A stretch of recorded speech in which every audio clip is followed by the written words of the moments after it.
Boys who are that way, I'll see everybody very Go soon. Bitcoin.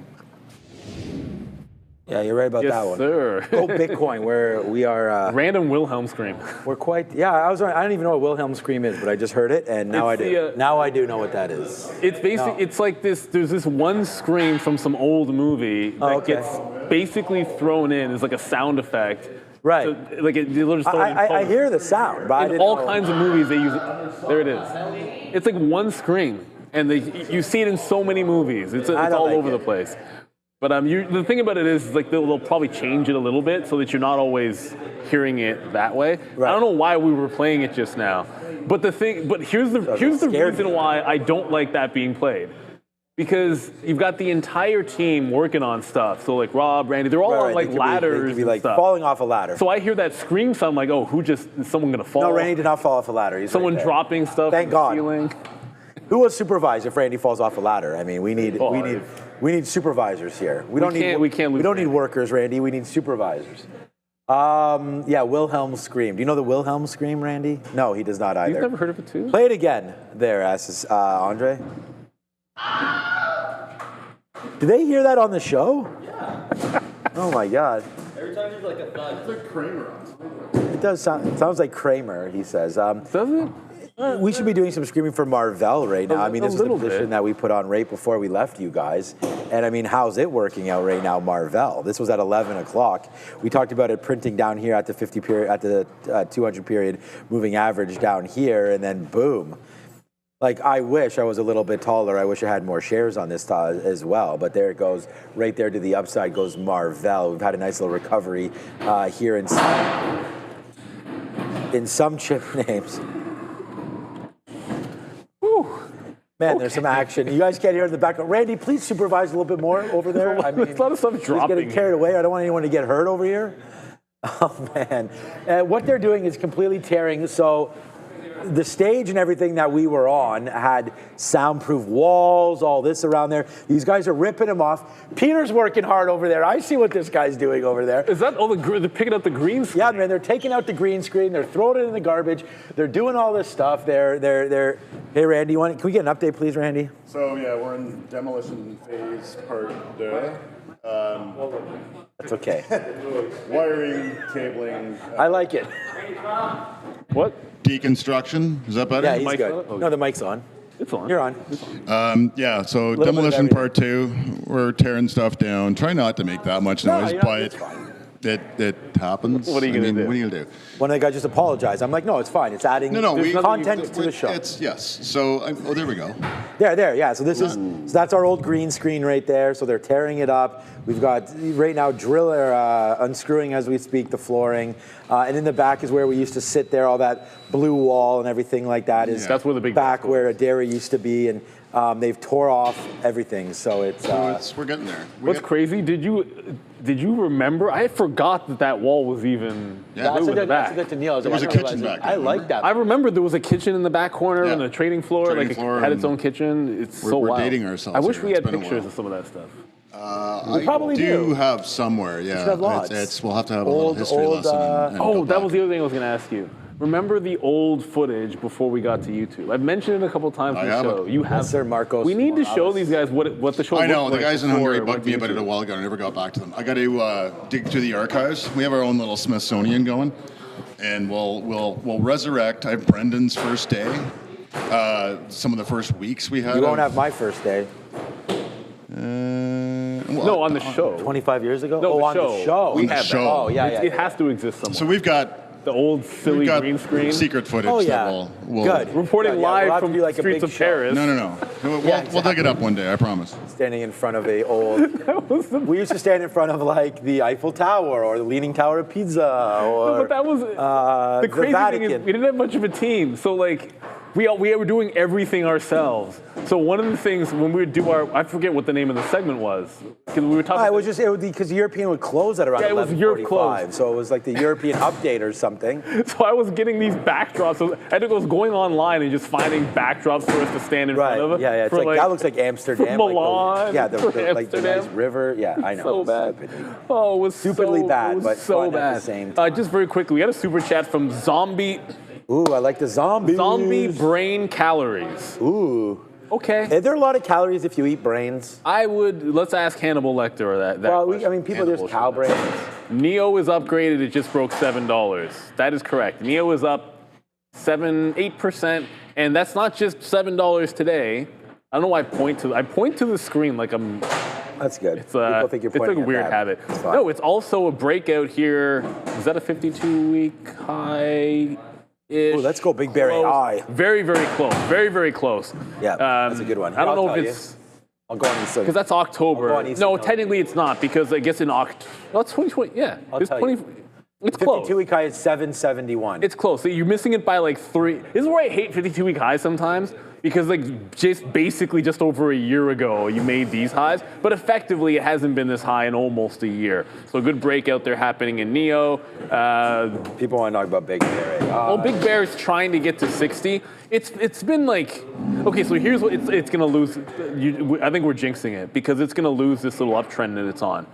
It's been making some higher. Too, by the way. It's been making these higher lows since breaking out, and it's about to break the trend. So I've been buying in front of this little trend line. So when it broke this high here at about 11:30 after we left you guys, I wanted to dip into VWAP. Obviously, it didn't happen, but it starts holding this upper trend line. If it loses 580, it loses the trend line. So if we close this bar above, I buy again for a third time. But if it loses, I wait for the volume weighted average price here on BigBear.ai. There was never a story here on Big Bear. Like, this is just, it's no, just it reacts, it takes days. Like, Yeah, so it'll react from the story last week where they went. Yeah, that's sort of the thing. Like, it turned last week and then went slowly to the ups, like slowly turned, and then today just decided to accelerate, up 15%. So good base off that 200 period moving average. So you can buy, it's not just big cap names that are good at the 200 period moving average, apparently. No, yeah, lots of stuff. Man. I mean, technical reasons are not blind to any stock, really. Okay, so just talk about Turbo. You know, this is a stock for me all day, man. I mean, this is my whole day. Well, it's not. We have Tesla was great, and now Marvell is better than I would have hoped for. But there's Turbo, and while we were gone, you know, we're at the gym, blah blah blah. I'm watching on my phone, and I'm like, okay, this thing just went to $20. But we had offers right here at $17.50, and then again at $19. So I don't have that top wick at 21. But if you're gonna look, I just want to zoom in just because, you know, we'll talk more about this as the show goes on. We have the update coming, and Sharif is going to go through some names, and we're going to run down what we need to do. But I just want to show you this volume spike right there, plus topping tail candle right here on Turbo. Like, that was definitely something to look at. So, you know, easy to miss trades for sure. There's no doubt about that. But this one, you know, if you were short or long, whenever you're seeing a candle like that. Now look, to go to 20 and then in a minute you're down to 14, like, you're gonna have to be super quick to hit that, no halt or nothing. That's kind of like there's what I'm talking about, no halt, 20 down to 15 there in 1 minute. But anyways, it did the fake band thing again. Yeah, I mean, like it's like it's somebody. We can go band for band, but somebody's essentially, like, it'll get to what looks like is going to be the halt band, and so once it looks like it's about to stop, there's just enough buying for long enough to make it not halt, and then it makes the next leg. And if somebody has enough inventory, they can do that. Like, so you have a large position in the stock, then you have the ability probably to buy or sell just to cause enough of a bounce that it doesn't halt. And if you're in a huge short, let's just say, like, you can buy enough that it doesn't really halt to the downside, and then it just does that other leg down. Because we had heard from our group or our chat that there was no shares. A lot of brokerages were not able to trade Turbo. It was too new of a name, and there wasn't as many shorts available for that. So interesting. Oh, and then I just want to say this was a stop from time, $13 breaking. We had that from here, so we put the stop in right there. Just in case, and we were able to get out of 2/3 of what we had left, and then 1/3 on that 13 break. We're out. Okay, I don't know if I'm plugged into the show. We are ready for the rundown. All right, let's go back over to the desk with Sharif.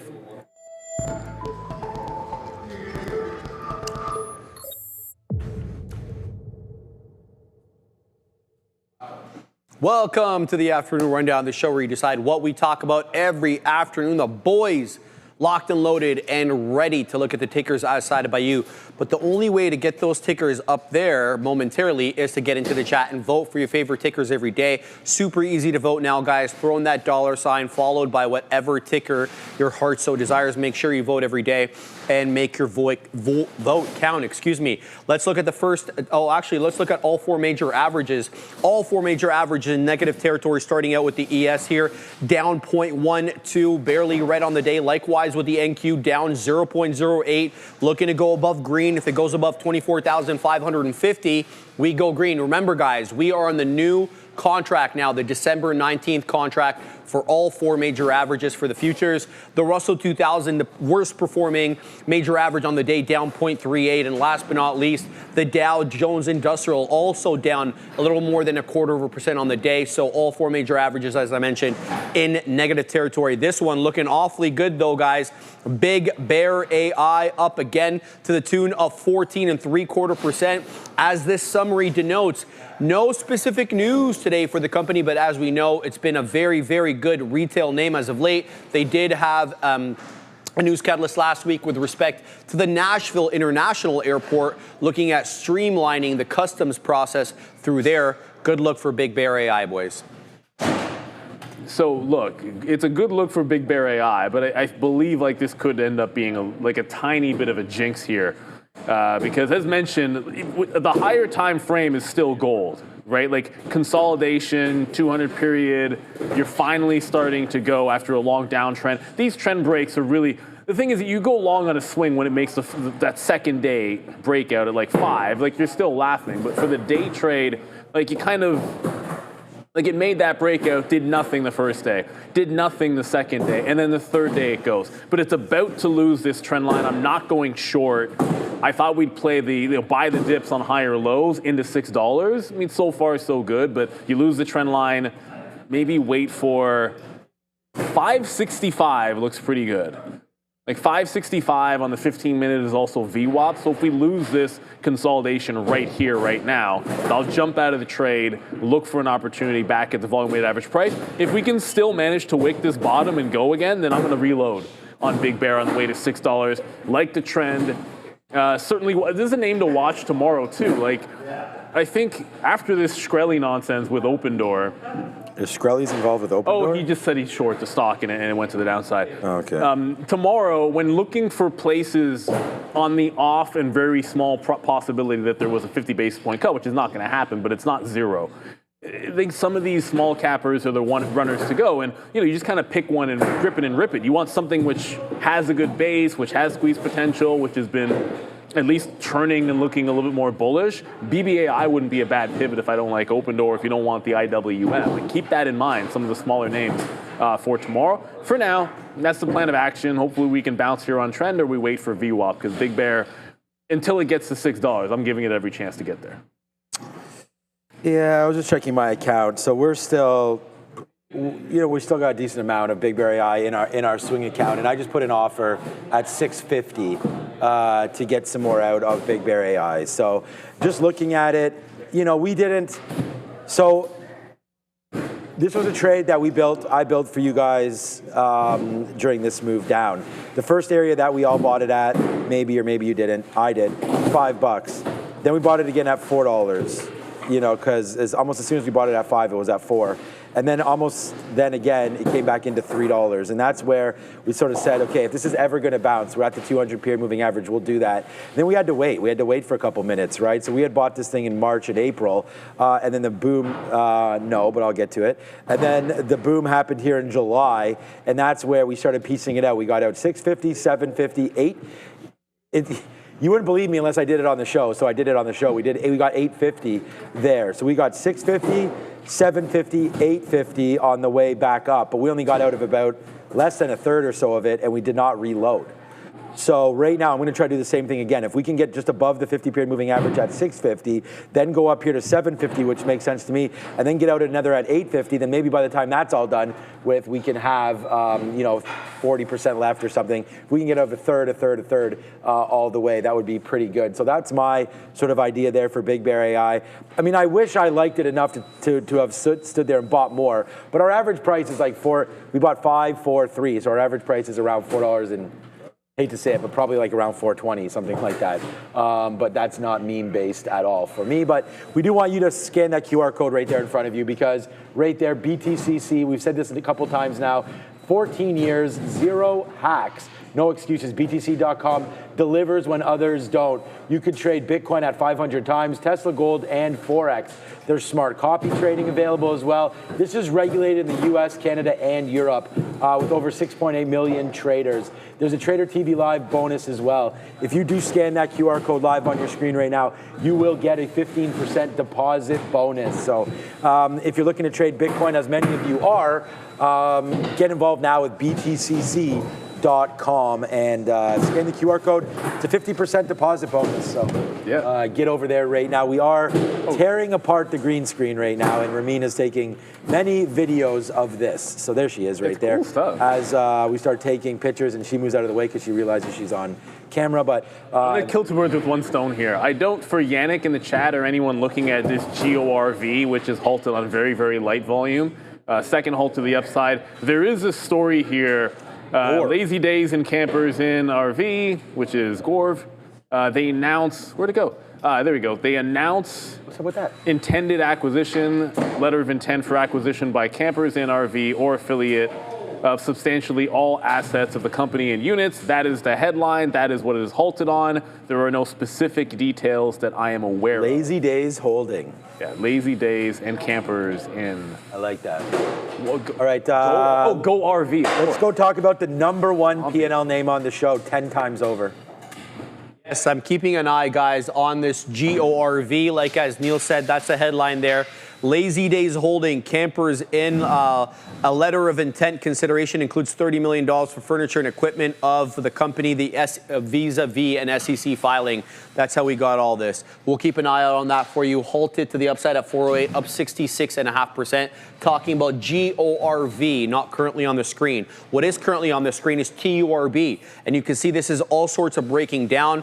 Big move down here between 14.5, 14, but it's still up big on the day, 375%. Turbo Energy, they secured a $53 million contract to deploy 366 megawatts of solar energy capacity, guys, across 10 factories. The market likes that. Look, we crushed it, but if it not, I'm putting this up here because it's the chat, right? Like, you know, this morning, I didn't know anything about Turbo. Obviously, we come in here, it's at 8 o'clock. They get that deal that Sharif just mentioned there with Spain and providing power. And then there's the move to the upside, right? It came back in. It was kind of hovering. Ideally, I would have liked the 200-period moving average. But then all of a sudden, right there at 9:30, it broke, and it broke the level. So I'm going to get rid of the chat. I want to thank everybody in the chat for this, because it's like, I've already told you the profit here, but so it broke 7, right? And I was like, okay, if it breaks this level, we do have some top wicks here, lots of volume. Let's see, because that was during the middle of the pre-market. So, you know, 8 o'clock came and went, and it started to come to the downside. So maybe the move was done, but I only wanted to get involved if and when it broke $7. And so it does. And then I was like, okay, well, there's the break, and now I'm the fool, because obviously it came all the way back in. So then I bought it at VWAP, it dumped it when it broke this. It's hard to see. I don't know if you guys, anyways, when it broke the 21 period, but at the end of the day, it broke $7 back in. It broke 650, it broke 6, okay? But then it was hanging around here. We had some low ticks there, and I was like, I don't want to get out here in the first 3 minutes. Like, if this is gonna run, let's just get back in. So we have a couple fills down there. We are just protecting it. I put the stop at 550, you know, which is sort of where it stopped, that whole move. And then it just took off, and I was, you know, when we're long $5 and we're getting out at 20, it's going to be a special trade. So, we just go black screen? Oh, there it is. Okay. That's a couple yeah. So, And that's what it was, man. I mean, it got to $20, then it came in broke, I guess, probably this 21 period again. Anyways, you guys saw me trading this live, just pieces out. It halted, I think, only once right there, opened back up, and then just kept on going. So it was a good trade, needless to say. Look to make more of these, but they're there every day. I don't think it halted. Did it halt? Yeah, no, I was in it when it halted. On my chart? I don't know about your chart. It halted on my chart. What time was it? Right here, 10:08. There's a gap from 10:06, and there's the open at 10:12, 10:11. So 5 minutes. That's so weird. I don't have. No, it did because I got out on the halt. So anyway, it doesn't matter. Oh, my chart's jacked. That's all. I don't have a halt. That's a 3-minute chart though. Oh, you know what? It must have opened right where it closed. Yeah. Why? I got an issue with that? No. I was just saying because on this chart, there isn't a gap on it, which usually I was just wondering there is. if you change it to 1 minute, does it change? Well, it should. I just want to see. Usually, you see a gap. It could be our charts. No, it's not. It's not. It'll probably be because. Oh no! Now it's going to freeze. Oh, there it is. Yeah. So most times you will not see a volatile stock halt and open at the same price. Well, I actually don't think I've ever seen that on a stock like this. Oh, here's the thing for these guys.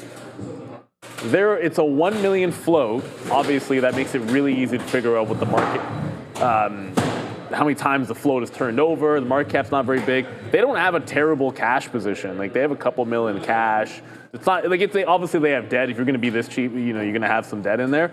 But it's not crazy if this one holds VWAP that you might see some shorts that are in trouble with a small float, because this is exactly the kind of name. What was the other? What was what was the one from last week? Something. There's 4U. Yeah, it was BM. You've seen BM&R do this. There was that other one from last week that went absolutely crazy. If it makes that secondary push, all the people that look at stocks like this, when I say people, I usually mean like hedge funds, that short into moves like this, if the first day where you get a big retracement candle like this, if that gets taken out tomorrow, we're just going to lean on it till it's under $5 again, the shorts that are winning badly, it's a greedy game. We've seen it before. They'll short here and be like, they're not happy. They're not happy until it's all the way back at the lows.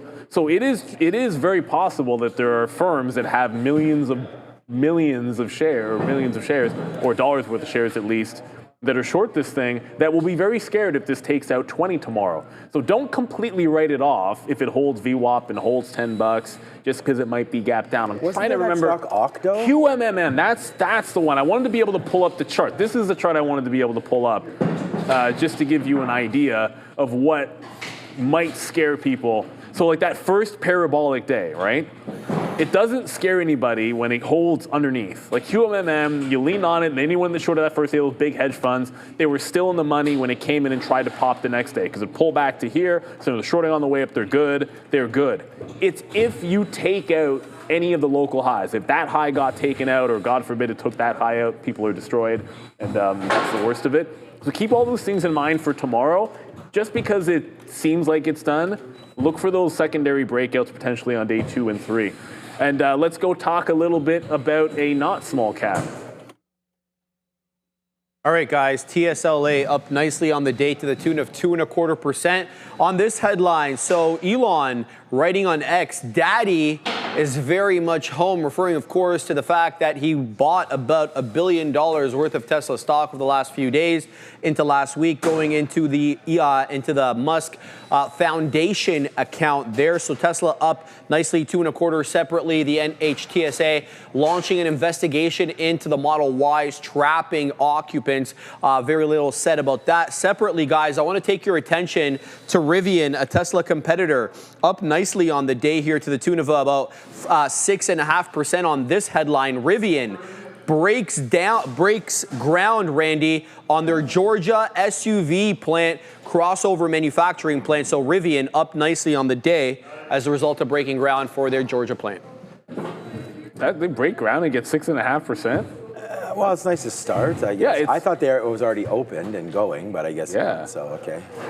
Hey, yeah, you're like breaking RIVN. the daily chart. No, I like this is nice on RIVN. I'll cop to this. We weren't really looking at RIVN today, but 50, 200, both held. Now you're trying to break. 15's got to go. 15's got to go on the daily here. But this looks good for a secondary play. Randy, man, why not? Like, look at it hold the higher lows on RIVN. I'll zoom it out a little bit further so you can see, like, there is it holding 10, higher low, higher low. You're starting to break a bit of a compression pattern here. You can see it. Higher lows, lower highs makes for a fun breakout eventually. And there's another name. If you get, now we're going back into lowering rates. I love it. If you somehow got a 50 basis point cut. Yeah, I mean, if you have 120 grand to spend on an SUV, then RIVN is your stock for you. I mean, right now, Tesla to me has been, US extends TikTok deadline to December now. You knew they were going to. Yeah, we got it. We got a deal. Okay, so anyways, yeah, deal D's. That's right.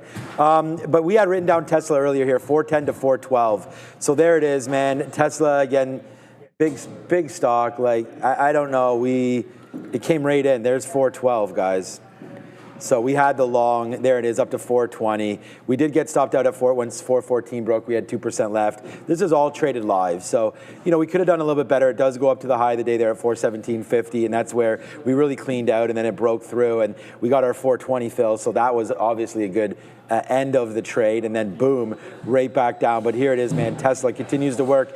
And I have not traded this name for weeks, and I said, as soon as it breaks this level, we're doing this. And that's exactly what we've been doing. So Tesla's been a great trade for me the last couple days, and even as we were ramping up there, we started looking at it again. So I think Tesla has to be on traders' radars moving forward. I do love that RIVN as well. We talked about GM only having like a 9 PE or something like that, or even less than that. So as some of these other companies that don't even make money, easy pick over Ford, continue to go down.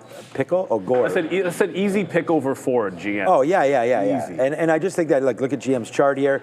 So again, if you want a company that makes money instead of a RIVN, you could take a GM, but at the end of the day, there's so much more to, like, my wife she doesn't talk to me about buying a Cadillac or anything like that. I feel like, yeah, the Cadillac Lyric is nice, right? It's nice. Beautiful car, but that's what I'm saying. RIVN has a lot of the hype behind it. So if you want to pay for that. They're still losing a boat per vehicle. I mean. Oh man, they're losing like, I don't know, it's 40 grand a car or something like that. Yeah, it's still pretty big. Yeah, I should have started a That's why they need rates lower. Like, it's just pretty Oh, it is back. Okay. The stock viewer had a temporary hiatus. All right, we'll talk about that. Let's go. Let's do this. We'll go Open Door, then we'll go Wolf. We traded Open Door pretty good. I can't wait to show you my out on that one.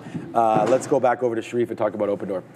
Yes, sir. Open Door down 5% here. Katina, man, in afternoon trading, still holding up above that 875 price action support level that we put in last week on the 12th. No new headline, of course, today on Open Door, but we're still kind of digesting their new CEO, Kaz Najatian, coming over from Shopify, former COO over there.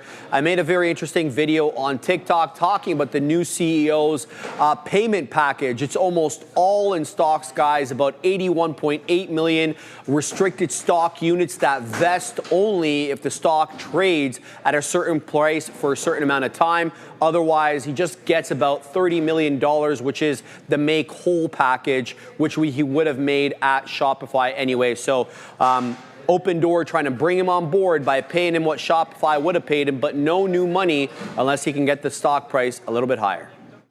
So just here's the other story that happened with Open Door. It was I can show this. There we go. Why is it okay? That took a second.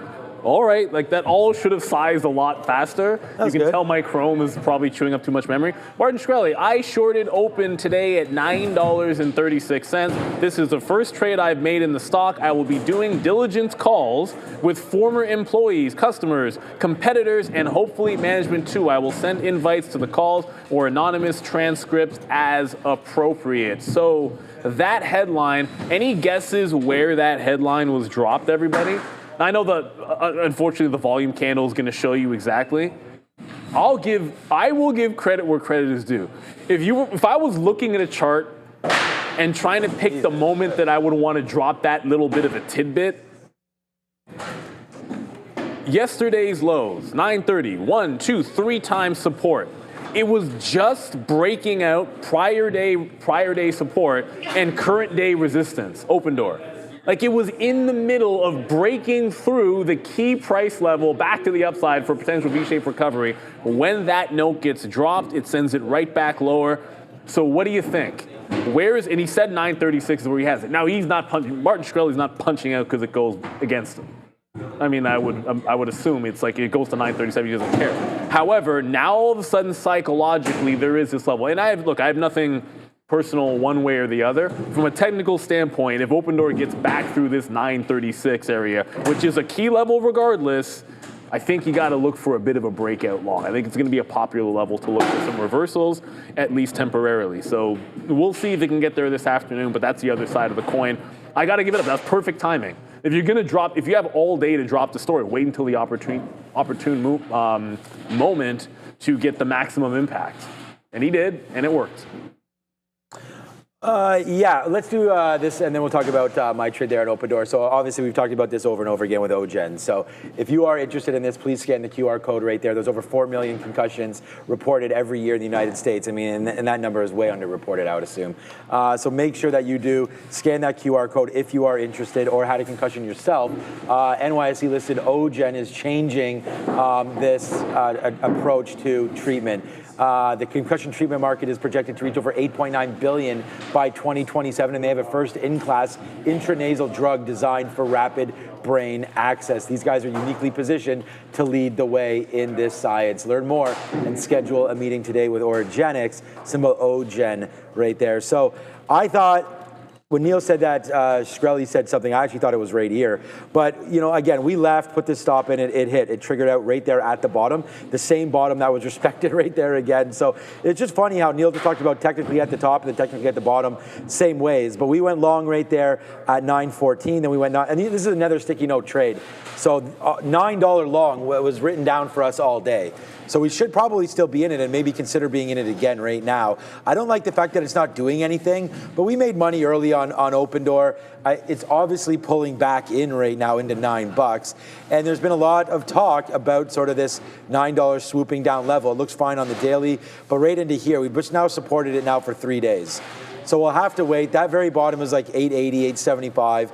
I am nervous now that you're going to get shorts. Flat bottom break. Yeah, like you're going to get shorts coming in and talking about it. So if the shorts actually want to win, you're going to need to break this level. So I would say if it does, look out. And if you are long right now on Open Door, you may want to consider something of an out in and around there, because this gap fill will eventually happen. Now, whether or not, I mean, look, not all gaps need to get filled. I shouldn't say like anything will eventually happen, because it may not. But at the end of the day, you know, this is going to hurt more than just stopping out right here and then maybe getting back in if it breaks back above 9 again or even 10 again. So I would save the money, put a stop order right now, 870 or so. And look, if you're not certain about that area, fine. Just punch out of half. You know, like you don't need to be holding Open Door forever. You now got Shkreli, and there was some other talk this morning of somebody else that opened up a short, or I don't remember what it was. But, Mitch. It doesn't matter what Mitch says to me anyways, but the idea there was that he was mentioning it could be a short if we don't hold this area. I think he said he shorted it yesterday as a day trade, and then he was looking for continuation. But it's a different. No, I don't mean trade. It doesn't. Yeah. But like I think if Shkreli's doing it, I'm sure there's other hedgies out there that are already. Well, let's be real. There were hedge funds, or somebody was causing Open Door to increase in short. It really started ramping up in terms of short flow volume. We were showing it with Michael Noss under $1. Right. There's been people shorting into this thing at pretty much every single level, which is part of what makes it go. That said, a lot of those firms can hold it essentially forever before they really, really get blown out. And maybe that hasn't happened yet. Before we talk about Wolf, we're going to go to Wolf. I just want to remind everybody, people have mentioned Gemini's getting close to 28. 28 is the IPO issue price on Gemini. I've been sitting there since lunchtime, just looking for a curl. It's a decent chance if it doesn't get all the way down to 28, I'm just going to start looking for some mean reversions and take a few shots at this. But let's talk about Wolf. Make sure you get the right one. It's WOLF. Yeah, that's right. The U one was rolling. Yeah, because this one's Wolf Speed. All right.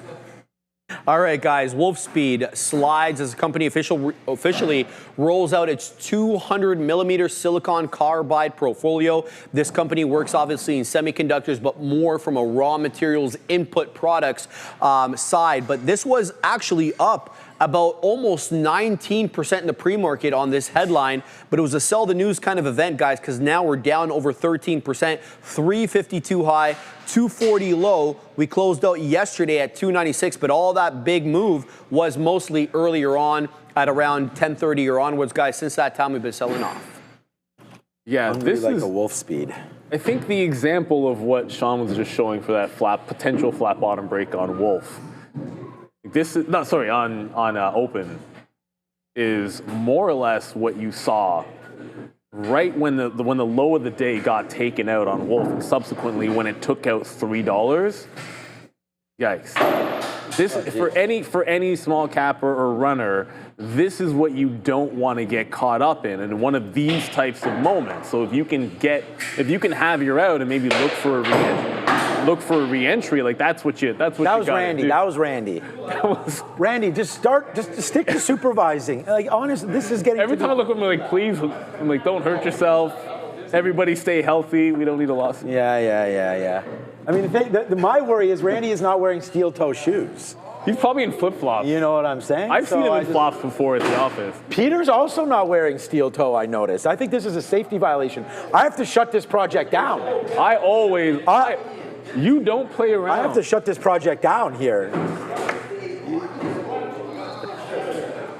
These guys want to get hurt. That's the problem. Apparently, that's they're looking for workers' compensation. Man, I didn't mess around. When I used to work. I did some labor jobs in my youth, man. I was never playing around. I ain't gonna break my toes up in here. That's for sure. It's getting a little intense. I'm trying to figure out what. No, it's fine. I like it. I like talking about it. Peter, don't worry about it. It's fine. No, it's Russell, man, do it. I like it. I like the noise. And by the way, just so these guys know, they're not complaining. It's me making it. No one's really complaining about it. We're just going over the top. People want to know why we're recording in a bowling alley. I mean, it's not a bowling alley. These are not strikes being thrown. These are things being dropped. That was fun when we went bowling. I should say. We went bowling. It was 2 years ago. We should do bowling. Tradertv.live even longer, bowling. Longer than that. Because it was the bet was between. That was when I was organizing Lucas things. And probably Fahad. And Fahad, that's right. Yeah. Fahad, who had never bowled before in his entire life, was like, I can beat Lucas. And Lucas was like, I bowled plenty of times. And then I'll never forget, like, they both, their first bowl were like, okay, first of all, Fahad, you shouldn't win. And then Lucas went, I was like, Lucas, man, I thought you bowled before. Because everyone wanted to bet on Lucas. But I don't think he'd bowled either. Okay, so for Wolf, unfortunately, that was a nasty reversal here today. But just for anyone out there, this is a habitual, like, look at this stock. You're not gonna find, this is like a hedge fund's short seller's dream, but it's had these rallies when it's been able to break and hold above the 50 period. But you know what the key is? It's not breaking the 50 period. It's breaking the 50 period and then breaking out over the 50 period. So for me, see this 240, 250 area? You hold that and catch a bit of a secondary bid, and I think you got something going for Wolf. But that's maybe for tomorrow. Give it a couple of days to settle down, because I don't have to tell you the bottom came out of this in a big way. And once that happens, you got to start looking elsewhere, unfortunately, for Wolfspeed. Not to get it, just don't mess it up with TerraWolf, because I know TerraWolf was moving last week as well. Yes, this is what to expect tomorrow. Yeah, it's 96%. So there's going to be no surprises. If you do get 50 points, I mean, I think that's just going to be huge for Mag 7, honestly. Like, the tech trade will just continue to work, man. If you get 50 points, I would just short utilities. I would short any dividend stock and just go long all of tech. Like the Nasdaq, no matter what, I think the Nasdaq's going to blow. But the thing is like, this has been 96% or close enough to it now for like a month or so. So especially after we got some of those jobs numbers, and look what the Nasdaq has been doing, right, since those numbers. So here's a daily chart for the Nasdaq. Like, I don't think anybody's front running anything. I mean, if the decision was 50-50, then I could see, 50-50 like cut or not, and it was a not, then I could see whoops to the downside. But this has been well anticipated, probably since about, I have to go back and find out when it changed so dramatically to 100%. I think must have been this Friday here when we had the bad jobs number and we came back in. So I would say basically all of August, this is August 1st, right? All of August, now halfway through September, and the market just, in anticipation of the Fed, it's doing this, like 10 straight up days, basically. Like, it's been an absolutely huge run, and all the stocks that need to participate have been. So, like, I mean, that's just the Nasdaq over the last week. You check out the Nasdaq in this rate environment. We're at all-time highs. All markets, pretty much, except for IWM and a few others. We even had gold tipping off to all-time highs today as well. I'm not trimming anything, and if anything, I put dip buy opportunities in my account today for Tencent and for Alibaba. They both never got filled, but Alibaba's up another 2.5%, so at least we had a good idea. I put my bid for Alibaba at 152 right here this morning, just basically at that wick right there that we were in on Monday, coming back into 150. So if there's a dramatic pull overnight or tomorrow during Fed, then I will go for that. And I also do like TCEHY. Tencent here. Both of these big tech names, obviously in China, come with bad PE, not bad PEs, great PEs, but low PEs, in the low 20s. So both of these names definitely need to be bought up. And I mean, even though the chart looks like that, I believe there's some sort of deservant to that. We have Brian Shannon on today, who's been really against buying anything in China and says he never will and I don't think he ever has really. Is that like an investor trade? He's talking about investing. Investing and trading. He wouldn't trade? I don't think so. I mean, I've asked him a couple times. Really? Okay. Yeah, he just doesn't trust it with the government over there, and I don't blame him. There's so many other places to get involved with. I mean, FXI, the Nasdaq's outperforming the FXI easily, so it's not. But that's why I say trade, not invest. I think there's trades. So do I. I think he's missing the boat on that. I'll talk to him about it tonight as well. But look what's happening to Marvell here again right now. It is starting to go back up to the upside right here for Marvell. It's this chair, man. It's like I'm down on the chair. That's why it's leveled. Oh, I have a halo. Well, that's just natural, my guy.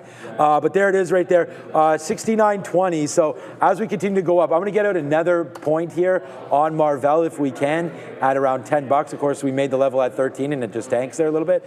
So we'll offer 13s there for Marvell, but there it goes up 2.5%. I think the trade is just kind of sit on your hands here into tomorrow, but we'll go over a bunch of things. We got a poll right now. Yeah, shout out to, first of all, thank you. Who is John Galt? Great name, good reference. Are the Qs breaking green today? Great show. So, well, you asked that for the super chat, so we made a poll for you.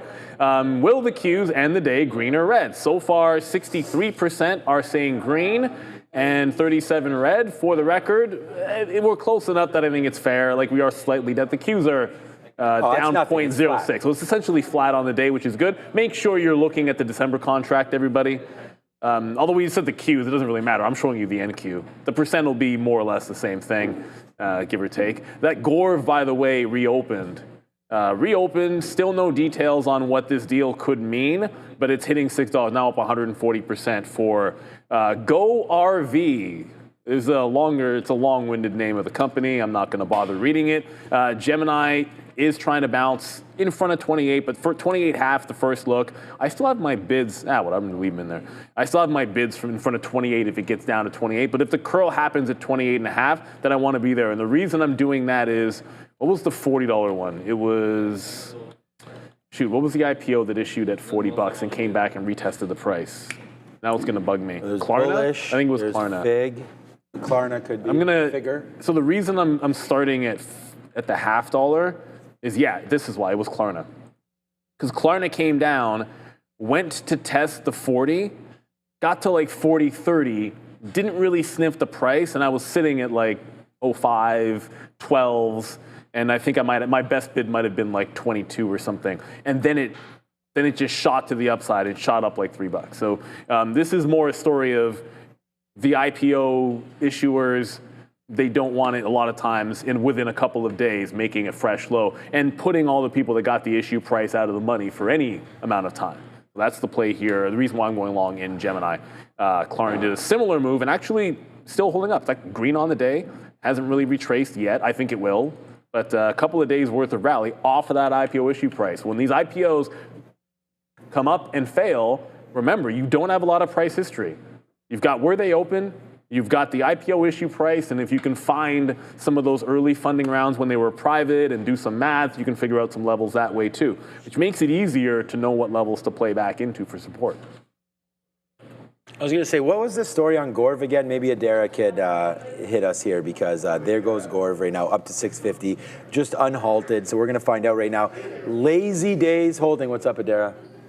Story, I don't know what, let me know what ticker that was. I was going to talk here about the TikTok deal. Wall Street Journal reporting that apparently the U.S.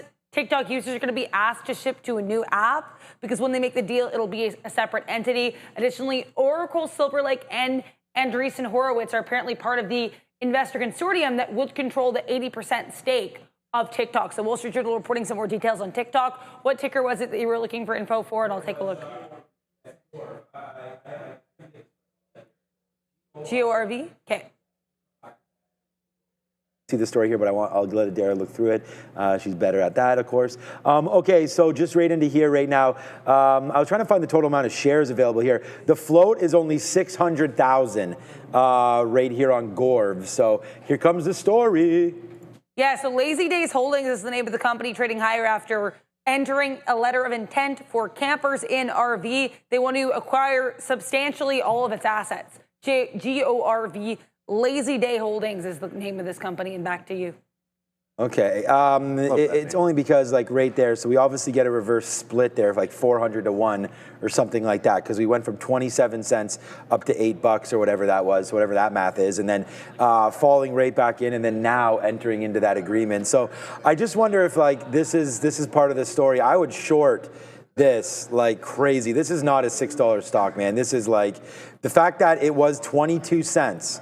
Okay, and then reverse split and is now down from that level. This is like a 5-cent stock, like if not lower, you know, because we ripped up from 25 cents to 7, right? I'm going to assume that was a reverse. And then all of a sudden, you're going back down to $2 again. So you went 25 cents, and you got chopped in half, which would be from 7 down to 350. That's 12 cents. And then into half again. This is like a 5 or 6 cent stock right here, finally getting the bump back up now. So just be careful with it. I mean, that topping tail candle there, $6.70, $7. I think this is a short. Any more action on this one, I'm looking to go short. I'm going to have to pay for it, I would assume, obviously. But GORV right now, for sure, I would not, that does not seem like the greatest headline there. So just be careful. Hey, man, it's a day maker. That is what it is. Boom, boom, boom, boom. It's huge. It just started now. The volume's just picking up. But when the volume dies and all the traders go home on this stock, you don't want to be left holding the bag. So I don't want to say stop the party right now because it's still going on. But definitely watch out for VWAP and watch out for this 21 period moving average, because you break underneath that, and I say sayonara to you, my friend GORV. I think it's going to the downside. I have a friend named Gord. Shout out to Gord. Gordo. Yeah, Play ball Gordon. with a Gordo. That's Gordo's nice good. It's such a good nickname. It's just one of those easy off the tongue. Yeah. I've never known a bad Gord. Gord? Every Gord I know has been a cool dude. I think if you have small pumpkins, they're gourds. You know those little gourds. There you go. You know what else we got? If you're a Canadian trader and you're interested in proving your worth, then Beta Pro by Globex is bringing back its annual biggest winner, simulated ETF trading competition, now with over 40 grand in cash prizes, including a $20,000 prize, all risk-free. It's free to enter and open to all Canadians. You're going to trade with $100,000 in fantasy cash on the Webull platform. Whether you're an experienced trader or just getting started, it's a chance to test strategies, build skills, and climb the leaderboard. So, you think you have what it takes to be the next biggest winner? Sign up today. Scan the QR code you see out in front of you. Shout out to Beta Pro by Globex. And someone had asked what was going on with Oracle. I saw there in the chat. Adara just gave the TikTok headline. It's not really, Oracle's not really moving a heck of a lot off this headline. Still down. Okay, it's up 1%, but that's... What is the recent headline is that it's going to December. Yeah, they've extended it to December 6th or 9th or whatever. That was speculated already this morning, so it's like confirmation of what we kind of were speculating was going to happen. So yeah, it's up 1%, but that's a little bit deceiving because if you look at it from the open, it obviously dropped about 14 or 15 bucks. Actually more than that if you go to the low of the day. So Oracle... Yeah, that headline kind of a nothing burger because it was something that most people were expecting. Big Bear, well, okay, so the good news is Big Bear is holding the trend line. The bad news is it's only holding the trend line. Now all of a sudden it's actually hugging the trend line, which is confirmation of the trend, but it's 250, and if a stock is doing this, sometimes that means it's waiting for tomorrow. So I'm looking for the bounce off this trend line to go higher. I think anything I get out, I'm going to load back in front of this, and if it breaks the trend, I just simply get out. Like if it closes, and the way the stop works, at least for me on a trend line, now that it's hugging the trend line, once you close under or break down underneath, like the first support underneath the trend line, then I want to jump out, but we're willing to rinse and repeat that one if we get a chance here. So Big Bear kind of slowing down, but the market just went to VWAP. I wanted to say went green, but it didn't. 0.03. So if you bet green, or voted green, I should say, 500 votes, it's still 2/3 thinking we're going to be green by the end of the session. A long time before we get there, still well over an hour, and we've seen VWAP reject before. When was the last time this market didn't just sort of lazily continue trending in whatever direction it was already going? I mean, I still voted green anyways, but that hasn't really been the case recently. Usually, if we're going down, we just kind of slowly go down for the rest of the afternoon. If we're going up, we just slowly go up for the rest of the afternoon. We'll see. Yeah, I think we got, it's going to be the Fed. So, yeah, and I just think that people... I wouldn't sell, I don't know. I wouldn't be selling ahead of the Fed. I think it's going to be a bullish situation, all said and said, all said and done. By the time we're done with it, I think the market, I mean, temporarily could spike to the downside. I told you I had some bids there, but I really think it's a bullish situation. All right, Marvell, man. I mean, this has been pretty loud. Good trade. So I just checked my stop was 20 cents. So, our stop was 20 cents. It went almost $2 there, went $1.80 to the upside. So 9-1 on the risk. But, we don't hold 90% of it or anything like that. We just start taking it out on the way up, right? And in the first parts, we get out pretty early there for 20, 30 cents as it starts popping. Then we get some out at the 200 period. Then we get out some at VWAP.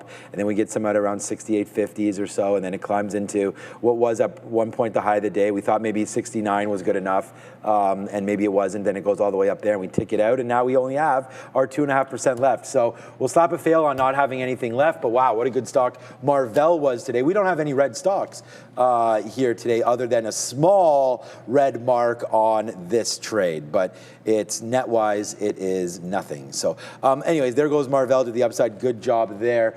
We did want to tell you that we do have our stock picker or visualizer up right now, so you guys can pick the stocks. Did you reset it though?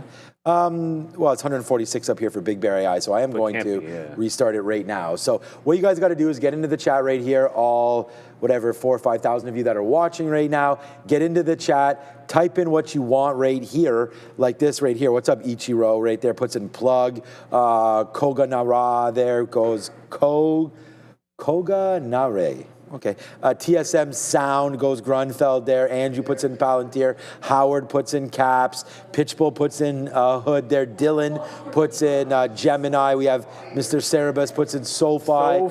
Kimberly going with CoreWeave here. Alexander Turbo. Everyone's going in right now. So thank you to putting that in. See, there we go. Now they're just flying in, and this gives Neil and I an opportunity to have a look at which names are the most popular. So I can just push stop right here and pause this real quick just to give you guys a look at all of the names so far that have been in and submitted. So we'll let this populate. Tilray $1.21. Okay, BigBear.ai might be the most percentage-wise. Like, there's other names that are going to go, but just as far as shares and something that's not going like 80 or 90%, it might be BigBear.ai. And there goes Open Door down at $9 as well. So we'll double check that in a couple minutes and see where we're going on it. But Open Door, as I just saw it fly through there, yeah, $9 holding. So we'll wait. Like I said, if it drops through that 875, I believe there is a problemo on that one.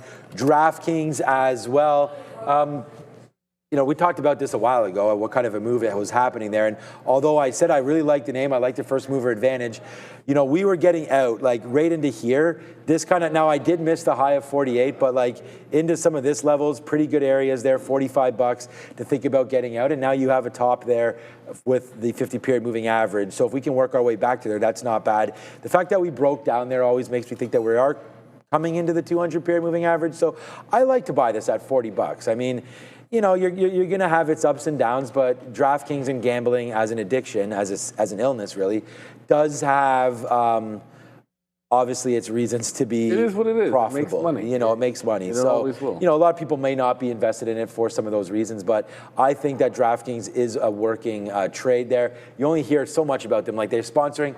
Now, the cost of customer acquisition is huge. Like they're advertising on podcasts, they're advertising all over the place, and you get these guys wearing everything. It's that said, when you that's what I'm saying. For better or for worse, when you acquire a customer, yeah, no, to keep them for better. Time. Yeah, no, I'm just sort of saying, like, I understand it's not, you know, when you the fact that you acquire somebody for DraftKings for essentially a life a lot of times is not necessarily a good thing, but it's fantastic for the business, and that's all that ends up mattering. And I respect anybody that doesn't want to invest in certain companies for certain reasons.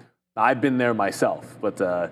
I think once we're past the sell the news, which in this particular case, it's sports ramp back up, and you think about college sports and NFL comes back, that sell moves, and then you can go on to then you can go about an uptrend again. But you just have to wade through some of that. And tomorrow, you know, certainly that's not a name that I would care too much about. But when you're looking for potential dip buys, we always like some dip buys. Like you start to think after Fed. That's where you look for the dip buys. And if you like DraftKings, why not? I wish there's some, oh my goodness, if you were betting on the World Championships of track, there's some opportunities out there which are usually pretty good because most people don't follow. It's not something that gets followed. And every now and then I'm just like, you can see the rounds and it's like it's an absolute mortal lock a certain person is going to win barring an injury. I feel like they've gotten smarter about that, man. It used to be so much better. I don't look at the lines anymore, but I remember about, you're not going to get it was about 5 to 10 years ago, I remember how bad they were at being able to, like you'd be able, because what would happen is they'd run the first rounds with say 100, and like the dudes that posted the best times might adjust, but if you watched the race and be like, oh, this person shut down, dude, that guy's looking way better than the dude that ran the better time. Right. And there were advantages like that. I remember there was like the 200 a few years back. I'm like, this is. And some of like the more obscure ones, like you were saying, the hurdle. Yeah, like if you know, well, it used to. Our buddy used to bet, and he's like, give me some picks. And this was in the Sydney Olympics. And I basically said, I go in the long jump. This is 1, 2, 3 in the women's. And then he's like, what the hell? How'd you get them? I'm like, because I watched the Diamond League, man. Like these. Yeah. Like if this in Sydney. They never lose these 3. Like they don't lose, right? And we now know why. And anybody that followed track knew. And I'm sure they were heavily favored. But anyways, just quickly, Gemini is trying to bounce. Oh, that's interesting. Howard just super chatted. Gemini DraftKings hood. Gemini is trying to bounce. It just got back into the $0.50. If it goes better than VWAP, fantastic. But as long as it holds 28, I'm looking to add to the long, scalp out on the way to the volume weighted average price. This is simply because 28 is the issue price, and I'm looking for a defend at that price. Not because I think this is a good hold. But Gemini, DraftKings Hood, and others, there are too many places to bet now. They're just saying that the new entity. There's a ton of competition, but I think one of the things that. Oh, for that, yeah. Yeah, I mean, look, there's a ton of competition. Whether it's event betting, the markets, certainly sports. At the end of the day, there's going to be consolidation. That's inevitable, but I don't know we're at that point yet. But there's going to be consolidation. Where do we go? And then we're gonna have 24-hour markets too. So you're gonna have 24-hour because obviously sports betting is 24 hours. Right, effectively, event betting, like couch, all that stuff, that's all 24 hours. And then the market's going to go 24 hours. So yeah, there's going to be consolidation in the long run. It'll be interesting to see how that all plays out. Because if you're DraftKings, if you look what Robinhood is able to accomplish here, you want all your money in one place and all of your bets, theoretically, in one place. And would that be something where you actually see the finance and the sports betting come together? Because Robinhood wants to be heavy in that game. And just do it all. And why not? Why wouldn't you want to be? Just get somebody's account and have it for everything. And then I think a lot of people will, just to push back on that idea, I think a lot of people would prefer to separate because, well, they should. You know, it's like you don't want to. I think you should. Yeah, I mean, a lot of people trading turbo and open door and stuff like that. That's almost like a sporting event, you know. It is. So you want to make sure that you separate sort of your gambling with your investing, and I think that that's something that's pretty important for sure. We just heard in our ear that the Oracle, I don't know why it's like. Oracle's making its move down, so it is what it is right now. But we just heard that the U.S., you know, rumors that it's going to be an almost all U.S. board, whatever the company is, that winds up taking it's only the TikTok algorithm, right? So they'll take that algorithm down. So loud. Hello. I think this is a good break right here, man. 302. So let's go short if we break 302. I mean, we're hitting Marvell, we're long Marvell, that's fine. But I mean, just Oracle right now. Like I said, we had that huge move up, then a couple moves down, then back up there yesterday, and now about to go red here today. I just worry that, you know, breaking there, that this also goes into yesterday's close. This could be a really great spot to go long. There's no doubt about that. So, you know, you're now bouncing basically off these levels right now. The lowest we got right there on Oracle. And you see what I'm saying? You know what? Maybe I'm going to stay away from this right now. It's just very like, why did it just jump up right here, $1.50? Did news just happen? Like, another headline? Not that I know of, and this is what I mean. Like, so even though we have news, we have it in our ear, we have a Dara over there, there's going to be someone that makes a call on something, and Oracle's just a problem. And they're just housing the data. Like, I don't, as long as it's just really a negative story for Oracle, because if they lose that contract, then that's horrible. If they keep it, then I think that it's baked in already. Yeah. We talked about their booked number right there. That's why we ripped up on Oracle. Nothing to do with TikTok, but that OpenAI there buyer, that was mysterious, not for long. But right into there, so we'll have to wait to figure it out. So Oracle, it's interesting to me at that level, but not interesting enough for me to take it today. I don't, and if we do, it would be like a quarter of a unit, something relatively small. We wanted to go short AMD today as well, and that just never got to the levels, and it almost did right there at 1020 or so when we ripped back into that area near that 162 area. But that to me would be a short if we can get back there before this market closes. I don't know if that winds up happening there today. And then the sleepy stock of the day here, Palantir, I don't know what to tell you other than zzz right now, because just there's nothing going on Palantir. This stock will move very dramatically when and if there is a number. That's a good one for tomorrow. Yeah, I think a lot of stocks, you know what, I just think, honestly, Apple, the Nasdaq, like, this is, for me, a good one for tomorrow, man. I mean, if the TQQs, the CI's done nothing today. This is the only stock that we have a red mark in, and it's barely red. Honestly, it's not even, it's a cup of coffee, which I'm going to go get in a second. But right into here, 98.60, I could see just punching long the Nasdaq, but, like, what is really going to happen when 100% event goes down? 96. You know, it's like you saying, like, you know who's going to win the race. So then you're not going to get anything. Like this right here, you get, if you bet on this, you get nothing. Yeah. You like, there's, it's like, it was like minus 8,000. I remember one time our buddy, the same one we were talking about before, like he was showing me, because the guy used to love to bet, and he was showing me, he's like, man, Federer is a lock for this whatever tournament. Like the tournament hadn't started. It's like tennis tournaments, you gotta play a bunch of rounds. And like dude was paying you literally nothing. Right, yeah, sports gambling is a losing like it's just like, right. I'm like, okay, I'm like, yeah, he's a lock, but I'm like, if the guy turns an ankle, like what's your risk to reward here? Like it's only good if you can find, like there used to be edges out there. Colombian coffee. By the way, BMNR, who said Colombia? I love it. Every page it just says Ethiopian and Colombian coffee. Jamaican coffee, good too. Jamaican me crazy. Blue Mountain coffee, that's not too bad either. BMNR is breaking out. Remember these guys? No. They were the, shoot, what's his name again? Nah, it doesn't matter. The ETH Treasury? Charlie Lee. ETH, yeah, it was Lee, ETH Treasury. ETH not doing much, but this is continuing its breakout. I just saw it in the chat there as well. It's trying to go. Just keep in mind, when was the last time this didn't go up for like 1, 2, 3, 4 days? Tank. 1, 2, 3, 4 days. Tries to go again, eventually tanks. So this is 1, kind of 2, 3. These patterns tend to repeat themselves with lower highs.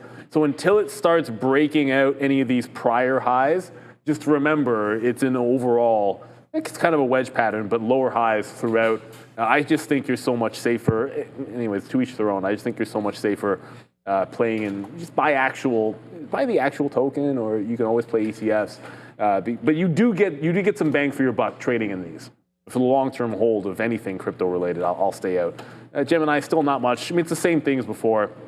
It's holding 28 for now, no big parabolic moves. And then BBAI, which, I mean, it was going a lot more rapidly earlier. It's just holding on to this uptrend. The reason I'm targeting 6 should be obvious. 6 is just the resistance for BBAI on the daily, and the 50 period on the daily is just slightly above it as well. So I think it's got some room to drift into that level before potentially finding a bit of a top today. And I was just going to show you like what Ethereum's doing, nothing. So you just got to make sure there that you're trading the right levels and you're not looking at Ethereum if you're trading BMNR, because it's not giving you any kind of a guideline. So just be careful. If you are doing that, do not base your trades on BMNR on Ethereum. Although it's supposed to have everything to do with it, it has nothing to do with it. Which is what's crazy. Yeah. But here's what I bet you this. Get ready. I bet you if there was a heavy red candle in ETH, BMNR would come down. Like that's the one. No, I mean, here it is at 9:30. So what was happening at 9:30 today on BMNR? That would be the test, right? So we could just come over in here and quickly check. I have no idea. We're doing this live. Yeah. So there it is. Yeah. So there was a move down. They'll go down together, but they won't go up together. Yeah. There's nothing dangerous about that. Someone said Tom lie there in the chat. Yeah. I mean, he's not lying about anything. He's getting rich on it, and then probably everyone else is getting poor. So you just got to be careful. Actually, we had this discussion. I was just like, because the question, I don't know if this is true or not. Like, if he's a BMNR and an ETH guy, like, the discussion between Sean and myself was, it would be a bit weird to me if he was like a big Bitcoin holder and didn't hold ETH. It's like, if you're a true believer in ETH and you want to do this, I'm like, okay, fine, that's great. This is what you believe in. That's what you put your money in, and go for it. And people can like it or not like it. It's if you didn't believe in the thing that you're saying, and then meanwhile, like secretly, it's like, haha, I'm like 80% Bitcoin. I don't even like ETH that much. I'm just going to make money over here. That to me would be like, I'd have more issue with that than anything else. But and I'm fine with it. I mean, these guys, people say in the chat, like, what's the difference between that and someone Elon buying $1 billion of Tesla? I mean, there isn't. It's just the problem with crypto, I think, is that it needs reasons to go, and part of those reasons are the talking heads, and that's just what it is. I mean, it's like, if someone's not pounding the table telling you to buy Microsoft or 30 or 40 years ago, or NVIDIA, or like, nothing wrong with Jensen saying buy NVIDIA. Like, he talked about the back orders and all that kind of stuff. So there are things like that. Here's where there's an issue. Here's another issue. If people, as you're talking it up, they're dumping. That's like, if you're an active seller, right, while you're still talking it up, that's a problem. Yeah, like, the SEC, I mean, there's been traders in our world that done that.